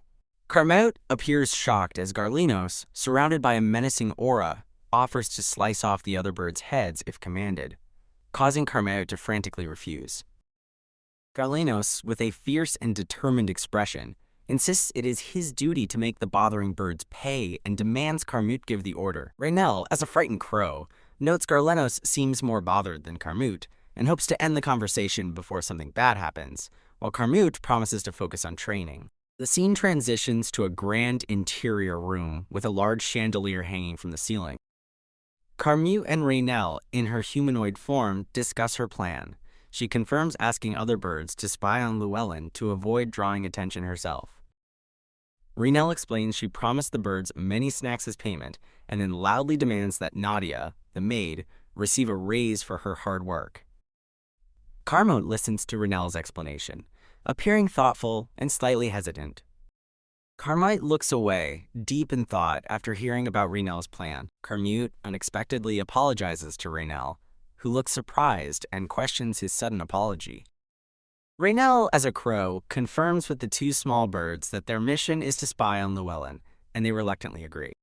One small bird considers the spying task, concluding it's possible because he never liked Llewellyn anyway. The small bird details his dislike for Llewellyn, recounting instances of Llewellyn throwing rocks at birds and getting bird droppings on his head, calling him childish. A close-up on the determined eye of the small bird emphasizes his refusal to work for free. The small bird, appearing dramatically imposing, demands ample compensation for his work, intimidating Reynell, who is in her crow form. Reynell, transformed into a frightened black blob, reluctantly agrees to the small bird's demands for payment. Carmute clenches his fist, feeling overwhelmed by guilt because Reynell was ambushed due to his situation. Carmute expresses regret for failing to provide a safe haven for Reynell. Carmute sadly believes Reynell would be free and constantly happy if it weren't for his presence in her life. A dark, thorny landscape visually represents Carmute's despair and feeling like a burden. Carmute walks across a field of thorns, acknowledging that a small part of him has always been scared. Carmute recalls being attacked before his awakening, which resulted in his powerlessness. Carmute remembers people dying around him too easily, leading him to believe his awakening would change things. Despite his awakening, Carmute still feels powerless and deeply afraid. Carmute closes his eyes, wishing he knew what actions to take. Carmute agonizes, questioning his path if everything he does only endangers those he cherishes. Carmute stands still as Reynell, in her humanoid form, reaches out to him with her hand. Carmute suggests Reynell would have been happier if they had never met. Reynell firmly grasps Carmute's hand, emphatically rejecting his negative statement. Reynell, floating above Carmute, tearfully tells him he is wrong about her happiness. Reynell passionately declares that she only wants to help Carmute. Carmute looks up, questioning how he could possibly sit idly by when someone he cherishes is fighting for their life. A close-up on Carmute's golden eyes shows his determination. Reynell, surrounded by light, tells Carmute never to say such things again, explaining her choice to stay is because she is truly happy with him. Reynell looks at Carmute, asking for his understanding and reaffirming her happiness. Carmute holds Reynell's hand, sparkling light radiating from them, symbolizing their profound connection. Carmute smiles warmly, affirming that he understands Reynell's feelings. A younger Carmute stands outdoors with Reynell as a crow, perched nearby, showing a precious memory. A shadowy figure inside a building laments that their current plan cannot continue. The figure, a man with white hair, looks at his desk, realizing he is making no progress. The white-haired man recounts that all the magicians he approached refused to participate in politics. The white-haired man grimly recalls that some powerful magicians even refuse to meet with him directly. The white-haired man admits he has no means to find the powerful magician supposedly helping Llewellyn, as mere assumption is not enough. The white-haired man walks through a corridor, deep in thought, wishing for a solution, while Carmute's silhouette appears in a distant window. A thought bubble suggests the white-haired man could obtain a crucial lead. Two small birds perch on a branch outside a window, observing Carmute within the building. Bright sunlight streams through a window, accompanied by sounds indicating bustling outdoor activity. Reynell, in her crow form, shares snacks with two small birds on a balcony. Carmute, Nadia, and Garlenos observe Reynell as a crow on a table from a distance. Carmute expresses his amazement that Reynell can train birds as spies, while Nadia proudly emphasizes Reynell's outstanding capabilities. Garlenos assures Nadia she now serves a decent lord, implying Carmute's worthiness. Garlenos enthusiastically offers a loyalty training session to Nadia, while Carmute frantically warns him not to influence others with his bizarre methods. Garlenos believes his unique loyalty is sufficient, then notices Reynell has finished conversing with the birds and prepares to join her. Carmute asks Reynell, still a crow, about the outcome of her mission. Reynell, in her humanoid form with crow features, confidently states the information will surely benefit Carmute. Reynell, displaying crow features, boasts of her perfect judgment and begins to share the information from her birds, surprising Carmute and Nadia. Reinel dramatically acts out bird cause, attempting to demonstrate the raw information she received. Carmute, Nadia, and Garlenos look bewildered, unable to comprehend Reinel's bird-like explanation. Carmute, holding a brooch, politely requests Reinel to provide a more detailed explanation, prompting a silent commendation from an observer. Reinel appears confused about her explanation but agrees to elaborate further. Reinel again attempts to explain by mimicking bird calls and gestures, emphasizing, "like that." Carmute apologizes, admitting his confusion, as he still cannot understand the language of birds, looking bewildered. Carmute asks Reinel to explain in human language, and Reinel realizes she was speaking bird language, expressing surprise. Reinel apologizes for her failed translation attempt and performs an, quote, emergency summon for another crow, who reluctantly agrees to help despite complaining about being called only when needed. Reinel covers her mouth, preparing to finally articulate what the birds conveyed. A shadowy image shows small birds near a window, reporting that Llewellyn frequently meets a certain man. The white-haired magician explains that birds cannot discern human faces, so they describe the mysterious man by his distinctive long hair and beard.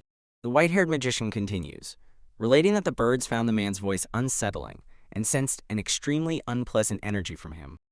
The white-haired magician describes the mysterious figure as emanating an unpleasant energy, like he's not from this world, while a shadowy, chained form is shown.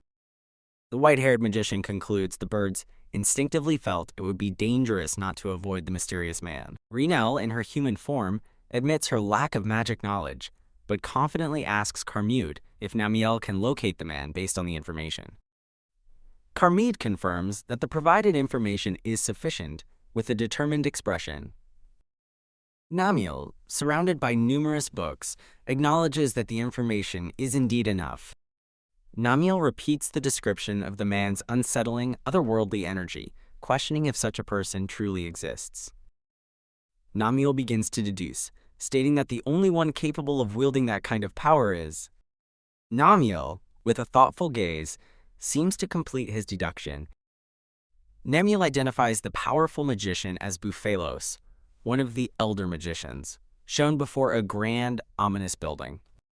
Namiel further reveals rumors that Buphalos is currently researching forbidden powers within the demon realm.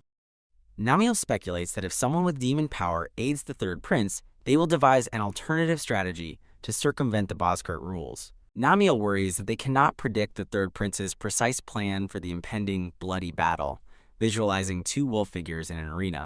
The white-haired man questions Namiel about the source of such difficult-to-obtain information. The white-haired man asks if Namiel utilized his shadow for the intelligence. Carmute denies using his shadow, explaining it's occupied with its primary duties due to the Bozkurt Declaration, revealing he has another, trustworthy information source. Reinel, in tearful crow form, loudly calls for help, revealed as Carmute's very trustworthy information source. Reinel, still a crow, mournfully caws that she has run out of snacks, as the narrator states the rumors have spread. Reinel cries out to stop the influx and calls for Nadia's help, while Nadia smiles, recognizing Reinel's numerous friends. The scene transitions through 3 panels, depicting the sky from bright morning to starlit night and a vibrant sunset. Footsteps echo through a lavish interior room, marking a shift in setting. A close-up shows hands elegantly cutting a steak on a dining plate, accompanied by a chopping sound. Carmute and Reinel, with her distinct crowtail feathers, dine together at a grand table. Carmute intently observes Reinel across the table, both engaged in eating. Carmute notes that the atmosphere feels unusually different today. Carmute observes Reinel looks unchanged, but perceives a suffocating atmosphere around them. Reinel confirms the heavy atmosphere, declaring that today marks the opening day of the Bozkurt competition. Reinel, at the dining table, feels a suffocating atmosphere, realizing this could be Carmute's last supper, an ominous feeling taking over. The pervasive sense of dread and the bloody steak make Reinel feel nauseous, highlighting the gravity of the situation. The Bozkurt, depicted as a bloody fight between 2 snarling wolves, is revealed to be a brutal contest, never to be mistaken for an ordinary human battle. In nature, beasts will often surrender before severe injury if they perceive no chance of winning. Two wolves walk through a thorny landscape, emphasizing that animals avoid injury to ensure survival, as getting hurt prevents them from hunting and leads to starvation. A close-up on a wolf's leg underscores the internal thought that this is truly a bloody battle between wolves, not humans. Two male figures in elaborate attire prepare for a fight with swords, one with a gaping shark-like mouth behind him, symbolizing the inherent danger of this bloody battle. In this merciless combat, surrender means the fight won't stop until one runs out of breath. The stark visual of red and white patterns, resembling blood and torn flesh, concludes the thought that the fight ends with one being ripped apart. A grainy, blood-like texture fills the screen, with a faint outline of a wolf, expressing the visceral fear of Carmut's golden hair becoming stained by blood. Reinel closes her eyes in distress, declaring her strong desire not to witness Carmut's harm, with a chilling sensation running through her. Carmut reassures a worried Reinel, reminding her that her information has already helped him formulate a plan, even as she still feels anxious. Carmut smiles, offering to perform a good luck ritual for Reinel if she is truly that anxious about the impending battle. Reinel is startled by the mention of a ritual, but eagerly agrees, stating she will do anything to help. Carmut instructs Reinel to close her eyes for a moment, hinting at the good luck ritual. Reinel obediently closes her eyes, pondering what Carmut intends to do for the good luck ritual.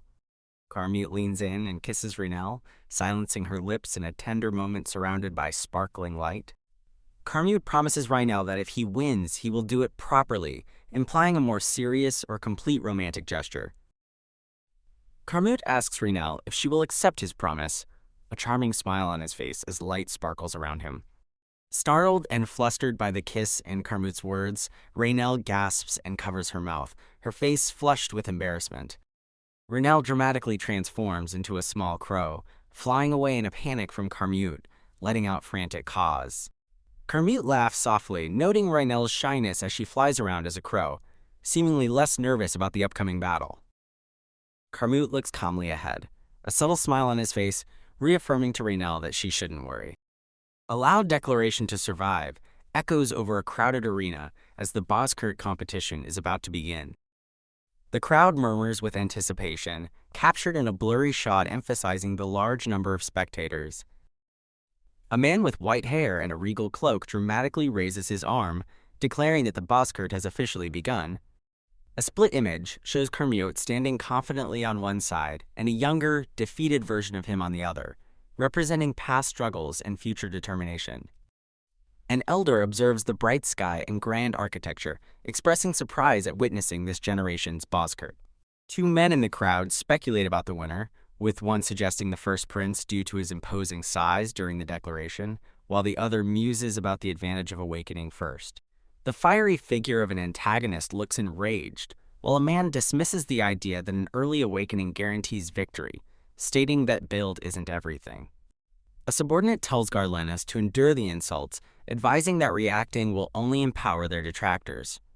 Nadia and Garlenos agree to remember the faces of those who mock Carmut, vowing to punish them later, as Nadia expresses her understanding and anger over how Reinel was spoken of. Reinel, in her crow form, looks on with a tear in her eye, murmuring Carmut's name.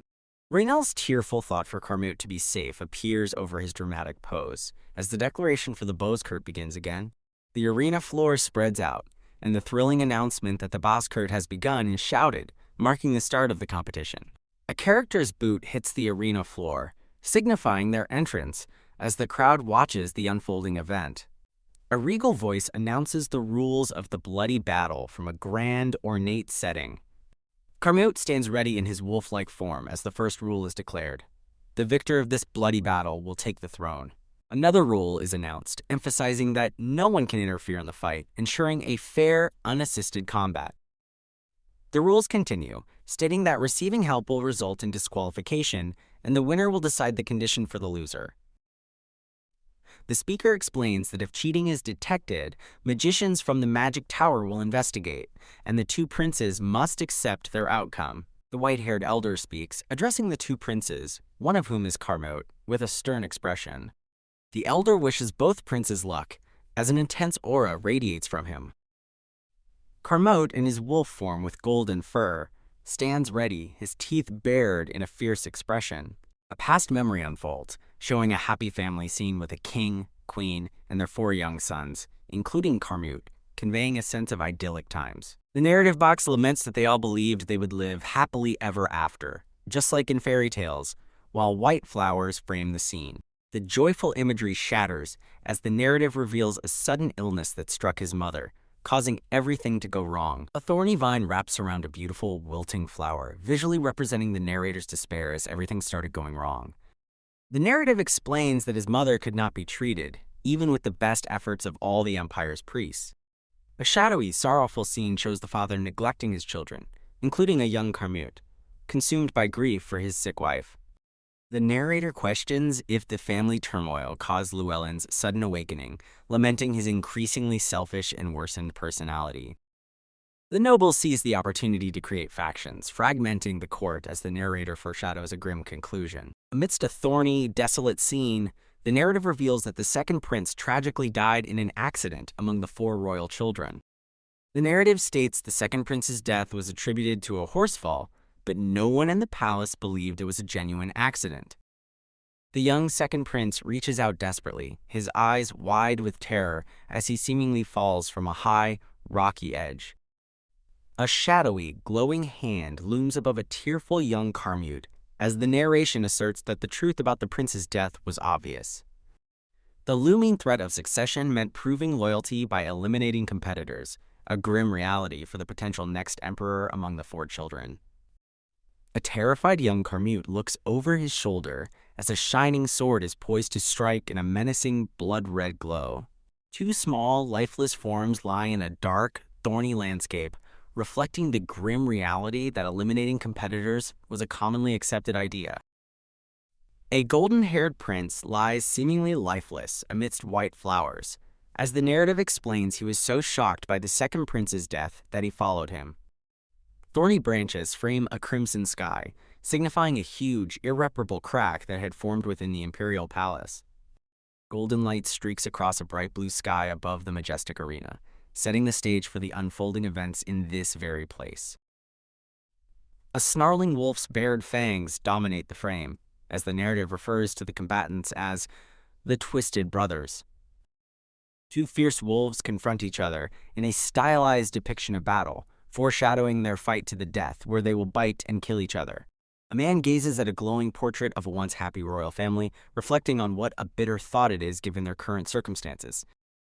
Nadia covers her face in distress, wishing she had snacks, while Garlenos observes the duel won't easily conclude, feeling the prolonged tension. 2 noblemen discuss the battle, noting Prince Carmote's initial advantage, yet acknowledging the third prince's desperate, extraordinary strength when cornered. A kind elderly man humbly bows and asks if someone can explain the current situation of the ongoing fight. The elderly man explains his blurry vision and how others rejected his questions, so Garlenos invites him to sit, offering to explain everything. A thoughtful Garlenos promises to explain everything about the fight, stroking his chin in contemplation. Garlenos looks shocked, realizing he spoke formally to the elderly attendant, who smiles knowingly back at him. Garlenos' eyes glow yellow with intensity, a bead of sweat forming, as he recognizes something unusual about the attendant. The elderly attendant beams, surrounded by a subtle glow, as Garlenos senses a strong, extraordinary energy from him, realizing he is no ordinary person. Garlenos decides to observe the powerful attendant, who explains that Prince Carmote is currently dominant, prompting and acknowledging, "Aha, I see," from another onlooker. Garlenos internally notes the attendant's peculiar behavior and pretends not to know him, while the attendant speculates Carmote's advantage won't last and asks a young man for his opinion. The white-haired man looks pensive, expressing uncertainty and noting the strange nature of the ongoing situation. As 2 wolves fiercely battle, the narration observes that Prince Llewellyn, despite his desperate, extraordinary strength, cannot maintain that power for an extended period. Grrr. A wolf's claw impacts the ground as its red eyes glow menacingly, growling repeatedly, seemingly impervious to pain. Grrr. The ominous, shadowy figure of a wolf appears within a fiery red and black void, reinforcing its eerie lack of pain. A ferocious wolf with glowing red eyes and fiery energy trails lunges forward in a powerful, aggressive stance. That's strange. Reinel, in crow form, perches on Nadia's shoulder, observing that even the strongest animal should flinch from pain. The glowing red energy around a wolf's back highlights the observation that Llewellyn shows no suffering and lacks normal survival instincts. Reinel's glowing purple eye narrows in focus, noting that Llewellyn's unnatural behavior isn't the only strange element. Two wolves viciously attack each other, and Reinel observes that Carmute's body trembles significantly whenever Llewellyn bites him. Blue energy crackles around Carmute in his wolf form, his body trembling intensely from Llewellyn's attacks. Reinel, glowing as a crow, recognizes Carmute's reaction, confirming it's more than just physical pain. Nadia recalls her past life, studying beasts and proper responses to escaped animals, emphasizing the importance of informed treatment despite not wanting to see them suffer.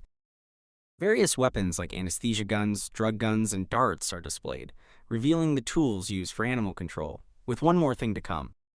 Electrical energy radiates around a stun gun, revealing the key tool in her deduction. Blue electrical energy courses through Carmute's wolf form, as the narrator reveals his body's reaction mirrors that of an animal hit by a stun gun. Reinel, in crow form, caws an utter shock, her thoughts screaming, "No way!"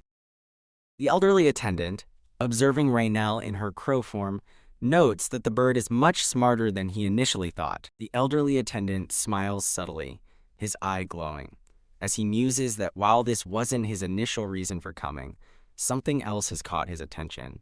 Sparkles surround Reinel in her crow form as the elderly attendant concludes that watching this particular bird will be quite interesting. Wolves clash violently in the arena, with one taking a series of brutal bites and impacts from its opponent. One wolf falls backward from a powerful blow, then bites down as the other wolf snarls in distress. The wolves exchange fierce blows in a blur of speed and energy, with one taking a heavy impact. A wolf with glowing red eyes snarls with intense fury, its teeth bared in a menacing display. A wolf's powerful foot stomps down, sending dark energy rippling across the ground. Carmute writhes as another wolf clamps down, with blue electrical energy visible around him from the impactful blow. The arena floor trembles from an unseen, powerful force. Grrr. Carmute in his wolf form reacts with an intense glare, noting the turn of events as expected. Carmute declares that Llewellyn used magic, as he is enveloped in a surge of red energy. A wolf charges forward as the narrator begins to deduce the nature of the magic being used. The narrator explains the magic's effects, noting it can boost stats and completely negate both pain and fear. Blue electrical energy crackles around Carmute's wolf form, his red eyes burning with intensity. Blue light surges from Carmute's bared fangs as he realizes Llewellyn is also using lightning magic.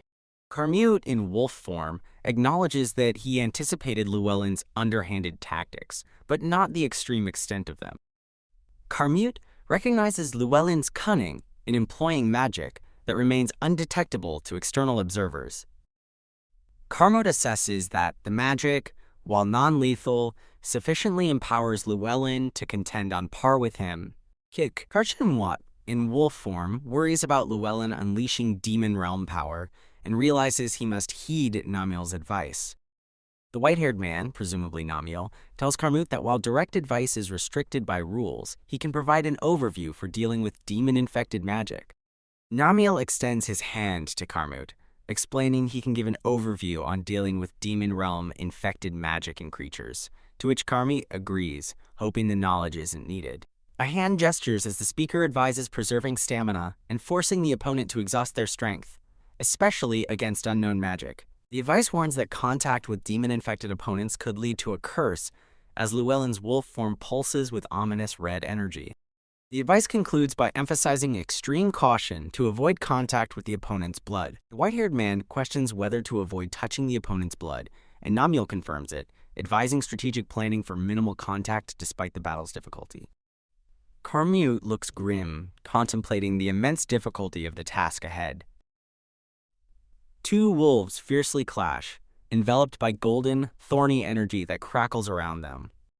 The white-haired man acknowledges Carmute is following his advice, but expresses frustration at being unable to discern the specific magic used from his elevated position. He understands the opponent is an experienced elder magician who would not reveal his magic easily. He notes that even if cheating were apparent, it falls to an elder magician to verify it, as an imposing elder magician is shown. The elder magician, enveloped in dark purple energy with glowing red eyes, coldly states that any presented evidence would be futile. The narrative concludes that their only options are to trust Carmute's victory or, as a last resort, request the intervention of a higher authority magician. The white-haired man resolves to request the emperor summon a magician with authority surpassing the elder magician. He questions whether Llewellyn's support comes from a single elder magician, or if all elder magicians are complicit, observing shadowy figures. A solemn figure with golden hair and pointed ears is shown, a dark, robed form looming behind him. He believes that requesting a higher-ranking magician, with the chief magician's aid, will finally bring the truth to light. A silhouetted figure holding a staff stands before an arcane circle, reinforcing the narrator's belief that the truth will ultimately be exposed.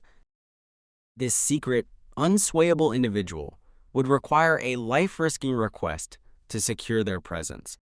A hand clenches into a fist as the narrator resolves to gather at least the bare minimum of evidence. The man declares he needs undeniable evidence, not mere assumptions, worthy of risking his life, while Renelle caws loudly in shock. Caw, caw, caw. Renelle squawks intensely, her purple eye wide with alarm.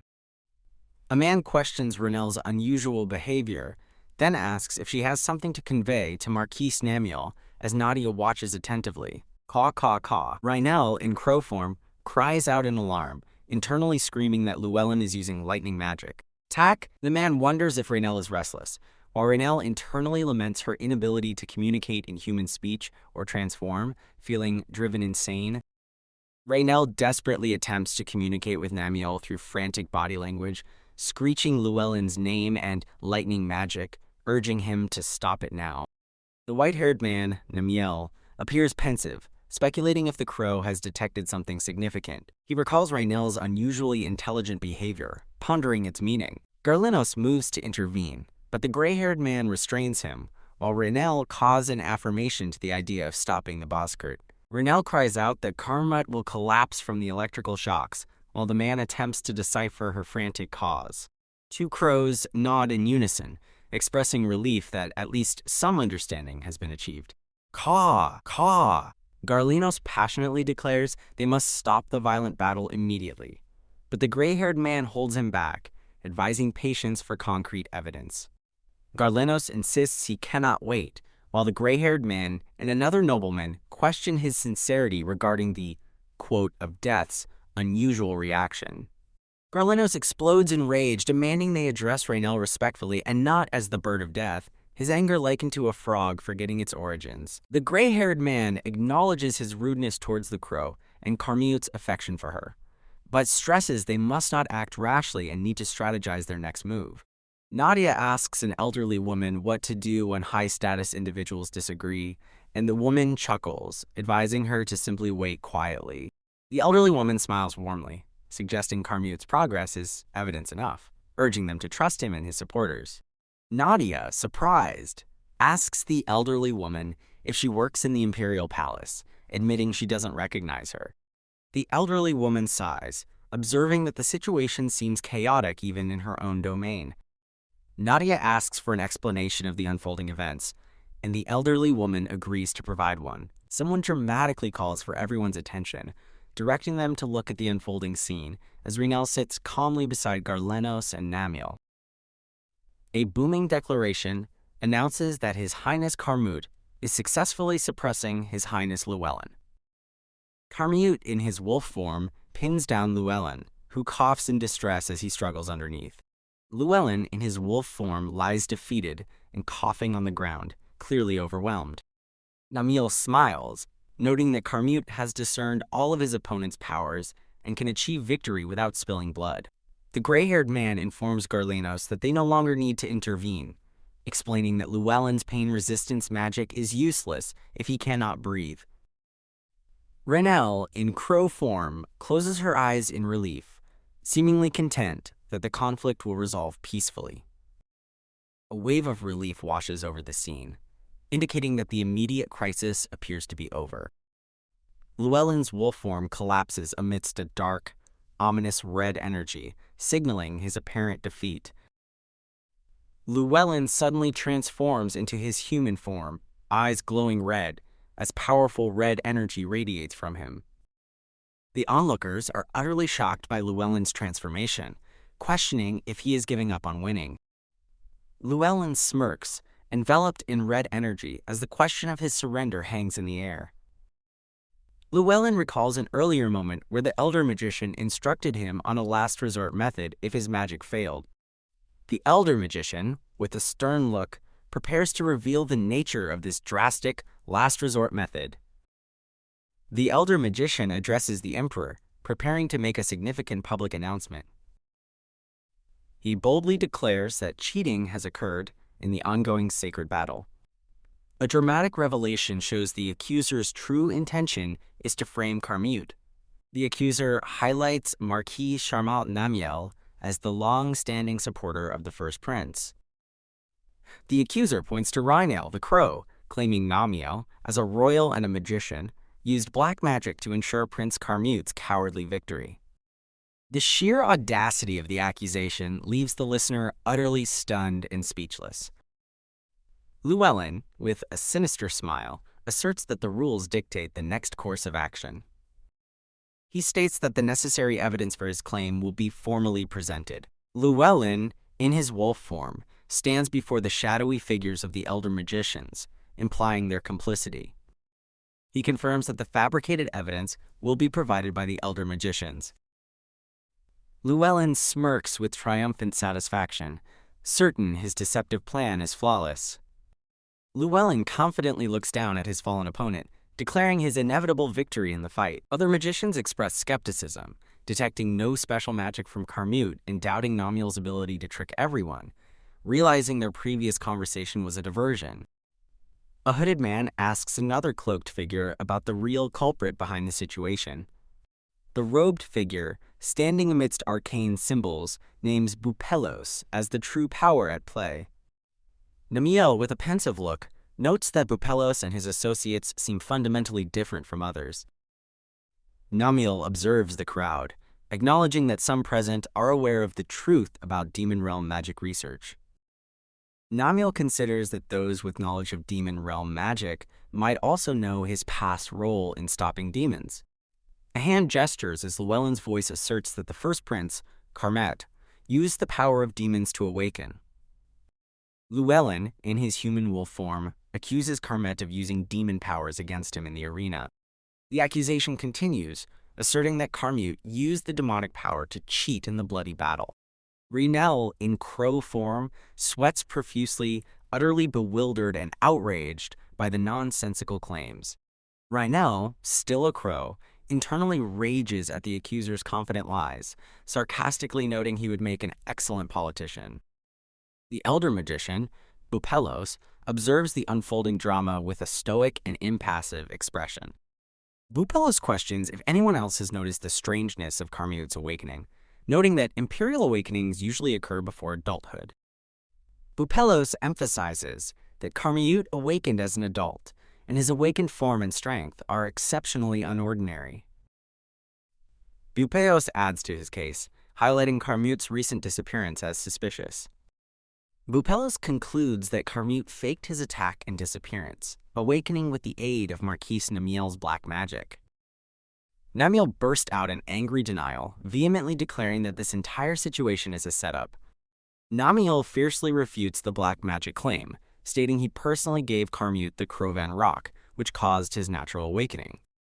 Bupelos, with a knowing smirk, questions how Namiel obtained such a rare item, implying something devious.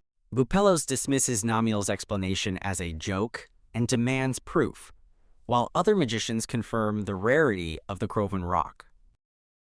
Bupelos points out the suspicious timing of Namiel giving the valuable item to Carmute right after his attack, implying a coordinated revenge plot. Namiel, visibly angered, acknowledges the suspicious timing but insists it was mere luck, then demands evidence for Bupelos' claims. Bupelos, with a challenging gaze, asks if Namiel is accusing the Elder of the Magic Tower of lying, leveraging his long-standing authority. Namiel internally laments his mistake, realizing that at this point, no one will believe anything he says. A dramatic shift in the scene emphasizes a sudden realization or decision, building suspense. Tak, Marquise Namiel is engulfed in a flash of blue energy, appearing to unleash a powerful force in the arena. Garlenos, holding Raynel, cries out in shock to Marquis Namiel as Nadia looks on with wide, terrified eyes. Namiel's hand gracefully extends as if preparing to cast a spell or make a significant gesture. His Highness Carmute, with golden hair, stands proudly before the Imperial Palace, declaring his innocence to the Emperor. Namiel desperately pledges to sacrifice his own life, if needed, to prove Carmute's innocence, and begs for action. Garlenos furiously reprimands Namiel for acting recklessly, asserting that risking one's life for his highness is his own duty. Garlenos passionately offers his own life first, emphasizing that Llewellyn must not harm Raynel, whom Carmute deeply adores. Carmute, in his wolf form, reacts with emotional distress upon witnessing Namiel and Garlenos' desperate actions. Carmute inwardly accepts responsibility for his current predicament, deeply regretting not having anticipated his opponent's cowardly actions. Bupelos, the elder magician, looks on with a pensive expression, stroking his beard while another figure stands beside him. The elder magician, Bupelos, mockingly suggests that Namiel is resorting to a desperate measure by calling upon the head of the magicians. Llewellyn, with a smug smile, declares he would rather transfer the fight than handle the situation alone, then challenges them to respond. The elderly woman calls out Mirrodin, playfully asking why she is being questioned if she already knows the answer. The elderly woman smiles, and Nadia looks surprised, asking if she works in the Imperial Palace. Nadia gleefully greets everyone, while Garlenos and other onlookers gasp in disbelief at the sudden appearance of a mysterious figure. A grand, luminous announcement introduces Mirrodin, the head of the Imperial Magicians. Mirrodin, radiating authority, states that she has arrived in answer to the Emperor's summons. Mirrodin gives a small, confident smile, hinting at her power and composure. An unseen speaker comments on the fierce and insidious power struggles, while Namiel frantically questions Bupelos about Mirrodin's unexpected appearance. Mirrodin, with a hand extended, demonstrates her power as golden chains appear, declaring that injustice is now revealed. Mirrodin's golden chains bind the elder magician Bupelos, who reacts in stunned disbelief. Bupelos is fully entangled in Mirrodin's glowing chains, completely restrained by her magic. Llewellyn observes the scene, expressing his disbelief that an elder magician has been caught, pondering if Mirrodin is reckless or brave. Llewellyn, with an intense glare, questions Bolfric Cabell de Llewellyn if he truly believes no one else in the imperial family shares his perspective. A figure with long golden hair walks away, creating a sense of narrative transition. The golden-haired man states that since there are no official records of the Boskert, the fairness of past duels remains unconfirmed. The golden-haired man, as someone who ascended the throne through the Boskert, declares that he can reveal one crucial fact. The golden-haired man stands imposingly before another man in the arena, preparing to make his statement. The golden-haired man looks down with a solemn expression, hinting at the gravity of his next words. He reveals that a past member of the imperial family also used magic, just like Llewellyn. A shadowy image of a fierce wolf-like beast with glowing eyes flashes, symbolizing the forbidden magic of the past. He bitterly recalls being unable to contest the previous use of magic, as his supporters were silenced, and labels magic use in the Boskert as cowardly. He admonishes risking one's life in the fight, explaining that dying would disqualify them from becoming emperor. He concludes that this is why he chose to ignore past incidents. The golden-haired man expresses disappointment in both combatants, remarking on their inability to inspire loyalty. A stern-faced man declares that if Llewellyn hadn't abandoned his servant Wilhelm, he wouldn't have been caught so easily. A man with a dark cloak, sitting casually, comments that he had to remain silent and wondered what would happen. The golden-haired man calmly agrees that further discussion of the past event is pointless. A stern voice rejects Llewellyn's actions, stating that since the cheating is exposed, those responsible must be punished. Llewellyn, eyes glowing red, vehemently refuses to let everything be taken from him. Llewellyn declares with grim determination that from this point onward, he will claim the throne. Llewellyn's hand transforms into a monstrous claw as he furiously rejects the idea of losing his right of succession. Llewellyn, with his transformed hand, rages at the unexpected suffering he is enduring. Llewellyn defiantly screams that if excluded from the imperial family, he will become the next emperor. Llewellyn, with furious determination, repeats his vow to become the next emperor. Llewellyn stands in the arena, blood spattering around him, embodying his desperate defiance and unwavering resolve to win. A man in a dark cloak angrily reminds Myrddin that the Bozkurt is not officially over. Bupelos, still bound by Myrddin's golden chains, declares there has been no official announcement ending the Bozkurt. Two men stand amidst shadowy figures, warned that interfering in the bloody battle will bring trouble. The ominous warning continues, emphasizing severe consequences for those who intervene. Carmute lies stunned as Llewellyn, in his menacing wolf form with glowing red eyes, looms over him, surrounded by dark tendrils. Carmatu, transformed into his wolf form, struggles amidst dark tendrils and cries out desperately for his father. A hand is choked by black tendrils as a voice mentions demon realm power, and Reinel, the crow, lets out a pained caw WWK. Kermit, in his golden wolf form, charges, while Reinel the crow also joins the fray against the dark tendrils. Reinel the crow ferociously attacks Llewellyn's wolf form, leaving glowing red claw marks on his face. Llewellyn, in his wolf form, reels from the crow's attack and angrily curses his assailant. Galenos and another man draw swords, surrounded by dark tendrils, calling out to Reinel and warning all who interfere. Llewellyn's demonic form declares with fury that he will tear everyone apart. A shadowy figure screams in terror and confusion, letting out a keek sound as it's consumed by the chaotic magic. Carmute, in his dark wolf form, internally reflects on stepping in to protect his quote father-in-law and warns himself not to get his hopes up. An observer expresses disbelief at the transformation, questioning if it's black bar magic or merely 8th grade syndrome. Bupelos, still bound, questions what the third prince is doing, observing the unfolding chaos. An unseen voice mocks that even Myrddin, the head of imperial magicians, is unfamiliar with this peculiar magic. Llewellyn, in his partial wolf form, dismisses his struggles with golden chains and black tendrils as nothing. An ornate ceiling serves as the backdrop for a speaker, revealing they simply helped Prince Llewellyn achieve his desires.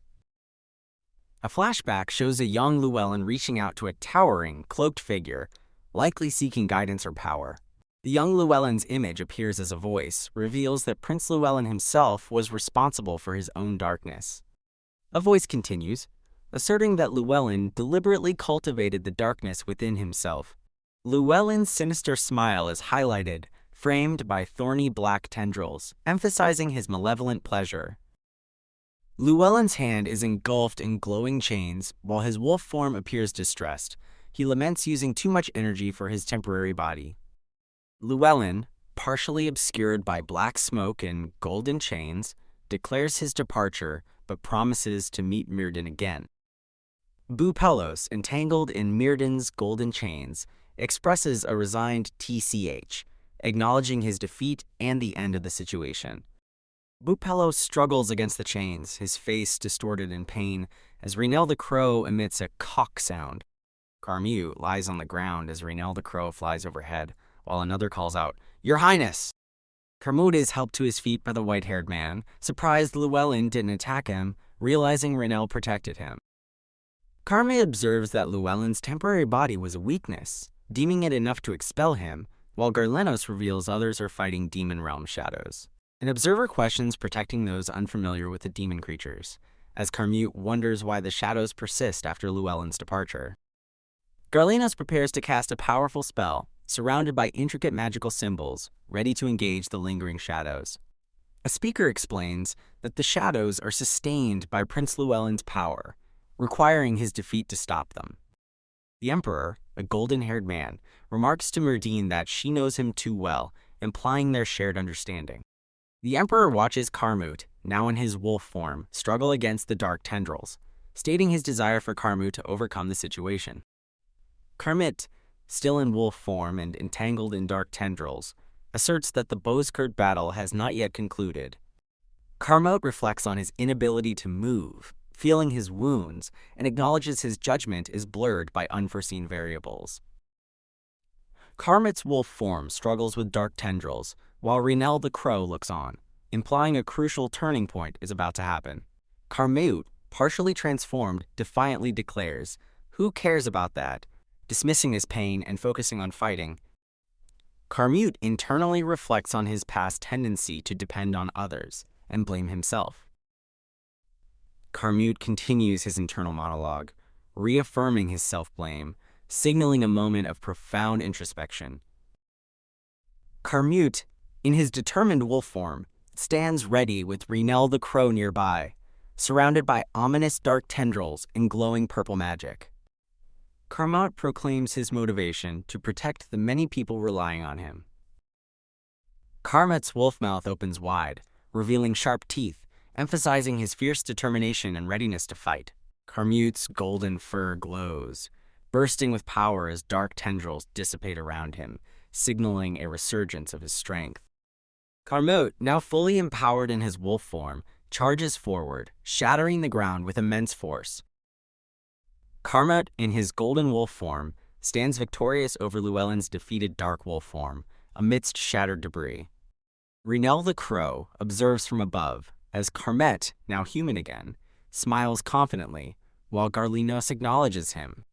Carmut stands regally, declaring that his successor has finally been decided, signifying his victory in the Bozkurt. The arena erupts in cheers as Bolfric Abel de Carmut is formally announced as the victor. Carmut, in his majestic golden wolf form, stands triumphant over Llewellyn's defeated body, bathed in a radiant glow. Imperial flags wave majestically in a celebratory scene, as the crowd's joyful "wah" and "wah-ah-ah" echoes through the arena. The long, arduous struggle for the throne finally concluded under a bright, celebratory sky. The magnificent imperial palace stood radiant under the clear sky, symbolizing a new era. After the Bozkurt, hidden magicians who had avoided involvement began to emerge, observing a swirling blue magical anomaly. Feeling responsible for Bupelos's incident, the magicians began actively tracking him down through ethereal, chained magic. Meanwhile, Llewellyn was imprisoned, his wrists bound by chains, awaiting his fate. He remained confined within the imperial prison, his future resting entirely on the decision of Carmut, the triumphant victor. Yet Carmut, who was to render this pivotal decision, remained out of sight. Carmut lay bandaged and unconscious in bed, recovering from his intense ordeal. A warm, golden glow enveloped the unconscious Carmut, hinting at a deep recovery process. The maid reassured Reinel the Crow, confirming that Prince Carmut had received treatment from the priest and Myrddin was overseeing his recovery. An elder magician and two younger companions gravely observed the situation. A patterned hand consumed by dark tendrils was assured that its owner would soon awaken. Ultimately, Prince Carmut had been afflicted by a demonic curse, as evidenced by his patterned hand. The elder wondered if the curse was truly serious, noting that Carmut's sacred wolf blood was fortunately suppressing the pain. The elder gravely warned that the demonic curse was exceedingly dangerous and persistent. The insidious curse could amplify one's desires, consuming Carmut in dark tendrils. The demonic curse twisted around Carmut, revealing its ability to dangerously amplify one's deepest desires. The two men debated if the curse was problematic, asserting that a good-natured Karmute with strong desires shouldn't face major issues. The elder recognized their lack of understanding, deciding to offer a more detailed explanation of the curse. He began to explain how, in pursuit of a truly peaceful world, a darker path might be envisioned. Such a world, he explained, would require stripping all humans of their freedom, bringing them under absolute control. Even a single small mistake would lead to swift and complete severance from this rigidly controlled world. The unsettling vision depicted a golden rose being severed by golden scissors, symbolizing a harsh judgment. The elder challenged them, questioning if such a stifling, controlled existence could truly be considered a good life. The two younger men reacted with visible shock and dismay to the grim hypothetical. One younger man questioned if extreme good could be a disaster, to which the elder replied with a subtle smile, confirming the necessity of balance. He explained that humans cannot exist solely in extremes, contrasting the demon realm where only evil resides with the heavens where only good gathers. The elder stressed that if an immediate cure were possible, this explanation wouldn't be necessary, adding that only Bupelos held knowledge of the demon realm. The younger man concluded somberly that completely eradicating the curse would be incredibly difficult. The young man, with a determined expression, prepared to take action as his hands began to glow with power. The elder, with striking purple eyes, kindly offered his assistance. The elder offered a subtle, reassuring smile, hinting at his deeper understanding. A brilliant, shimmering light poured from the doorway, illuminating the space with an ethereal glow. The maid observed the ongoing process, explaining to the man that the curse reacts to human desire, necessitating their distance during its removal. Raynell the Crow looked on with concern, wishing Karmute a swift recovery. A powerful yearning echoed through the empty hallway, expressing a profound sense of missing someone. The elder and the young man announced with relief that the curse had been completely removed from Karmute. The maid, cradling Raynell, and the man smiled warmly, pleased with the good news. The elder smiled as the maid, clutching Raynell, excitedly asked if they could enter, to which he graciously assented. As the maid eagerly rushed past him into the room, the man, left behind, called out in surprised protest. The man inquired about Marquini Miel's departure, who explained he was exhausted from expending so much magical power. The palace bathed in brilliant sunshine, signifying a return to peace and stability. Sunlight streamed warmly through a grand window, gently illuminating the interior. The maid slept peacefully, while the man diligently stood guard by the door. Karmute rested peacefully in bed, bandaged but now bathed in a soft, healing light. Karmute's golden eyes abruptly snapped open, his thoughts consumed by a sudden realization. His immediate concern was the outcome of the Boskurt, wondering how the duel had concluded. A fragmented flashback showed the wolf forms clashing, and he recalled sensing something just before losing consciousness. Karmute sat up in bed, his face etched with horror, desperately calling out Raynell's name. He clutched the sheets, his mind racing with desperate worry for Raynell's safety, dreading any harm to her. Raynell the Crow sleeps peacefully on Karmute's bed with gentle breathing sounds. Karmute, bandaged and distraught, pulls back the covers to find Raynell sleeping soundly at the foot of his bed. Karmute sighs in relief, wiping sweat from his brow, his inner thoughts confirming Raynell's safety. Karmute gently reaches out to Raynell, expressing gratitude that she is safe. A man in uniform enters the room, exclaiming relief that Karmute is awake, while Karmute expresses his own relief. Karmute sits up, reassuring the man that he is fine, only a bit confused from lying down so long, as the maid sleeps. The man insists they still need to call Myrdine or Marquina Miel for Karmute's full recovery. A distressed woman with dark hair and purplish energy swirls around her, angrily yells Karmute's name. Karmute looks back, his bandaged shoulder visible, as the enraged woman approaches. The woman, revealed to be Raynell, shouts at Karmute, calling him an idiot. Raynell furiously scolds Karmute for getting hurt and not fighting back against his opponent, even hitting him as he protests he's a patient, while declaring she doesn't care about the Boskurt rules. The man asks the maid, Ms. Nadia, what to do, as she wonders if it's a lover's quarrel, while Raynell continues her angry rant about karmic status and severe injuries.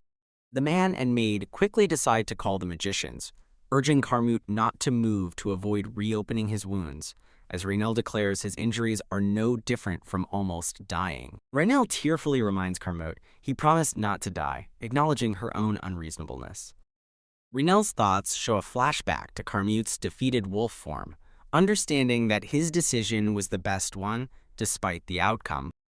Raynell's internal monologue reveals her misery after Carmute was unconscious for days, admitting her irrational anger. Raynell cries, calling Carmute a stupid bastard, and admitting she was angry with him. Carmute apologizes to Raynell, taking responsibility, but she scolds him to stop moving as he is not recovered. Carmute looks at Raynell with a gentle, slightly amused smile. Carmute gently touches Raynell's face, apologizing for making her worry. Carmute tells Raynell that she doesn't have to forgive him until she feels better.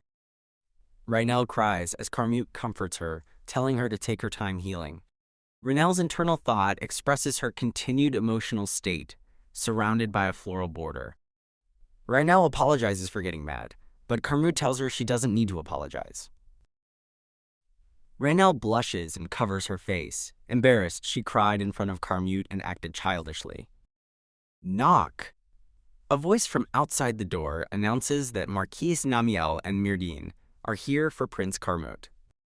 Carmute gives permission to enter, as Raynell, embarrassed, internally thinks about transforming back into a crow to hide.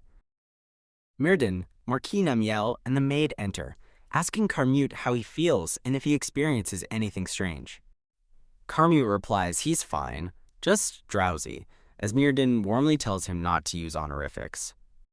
Carmute smiles, explaining that his father, the Emperor, has told him much about Myrdine. Raynell, in crow form, reacts with shock and wide eyes upon realizing Myrdine is the Emperor's teacher. Myrdine blushes, confirming she is the head of the Imperial Magicians and the Emperor's teacher, surprising Raynell. Myrdine then points to Carmute's crow, Raynell, asking about her, causing Raynell to wonder why she's being discussed.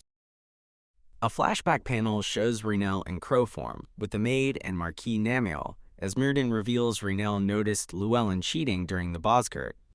The flashback continues, showing Raynell protecting the Emperor from an attack by a shadowy wolf.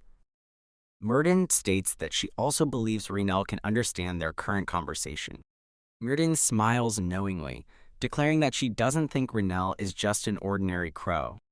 Raynell, in crow form, is visibly shocked and uneasy as Myrdine's hand approaches her. Raynell internally panics, realizing that Myrdine must have figured out her true identity.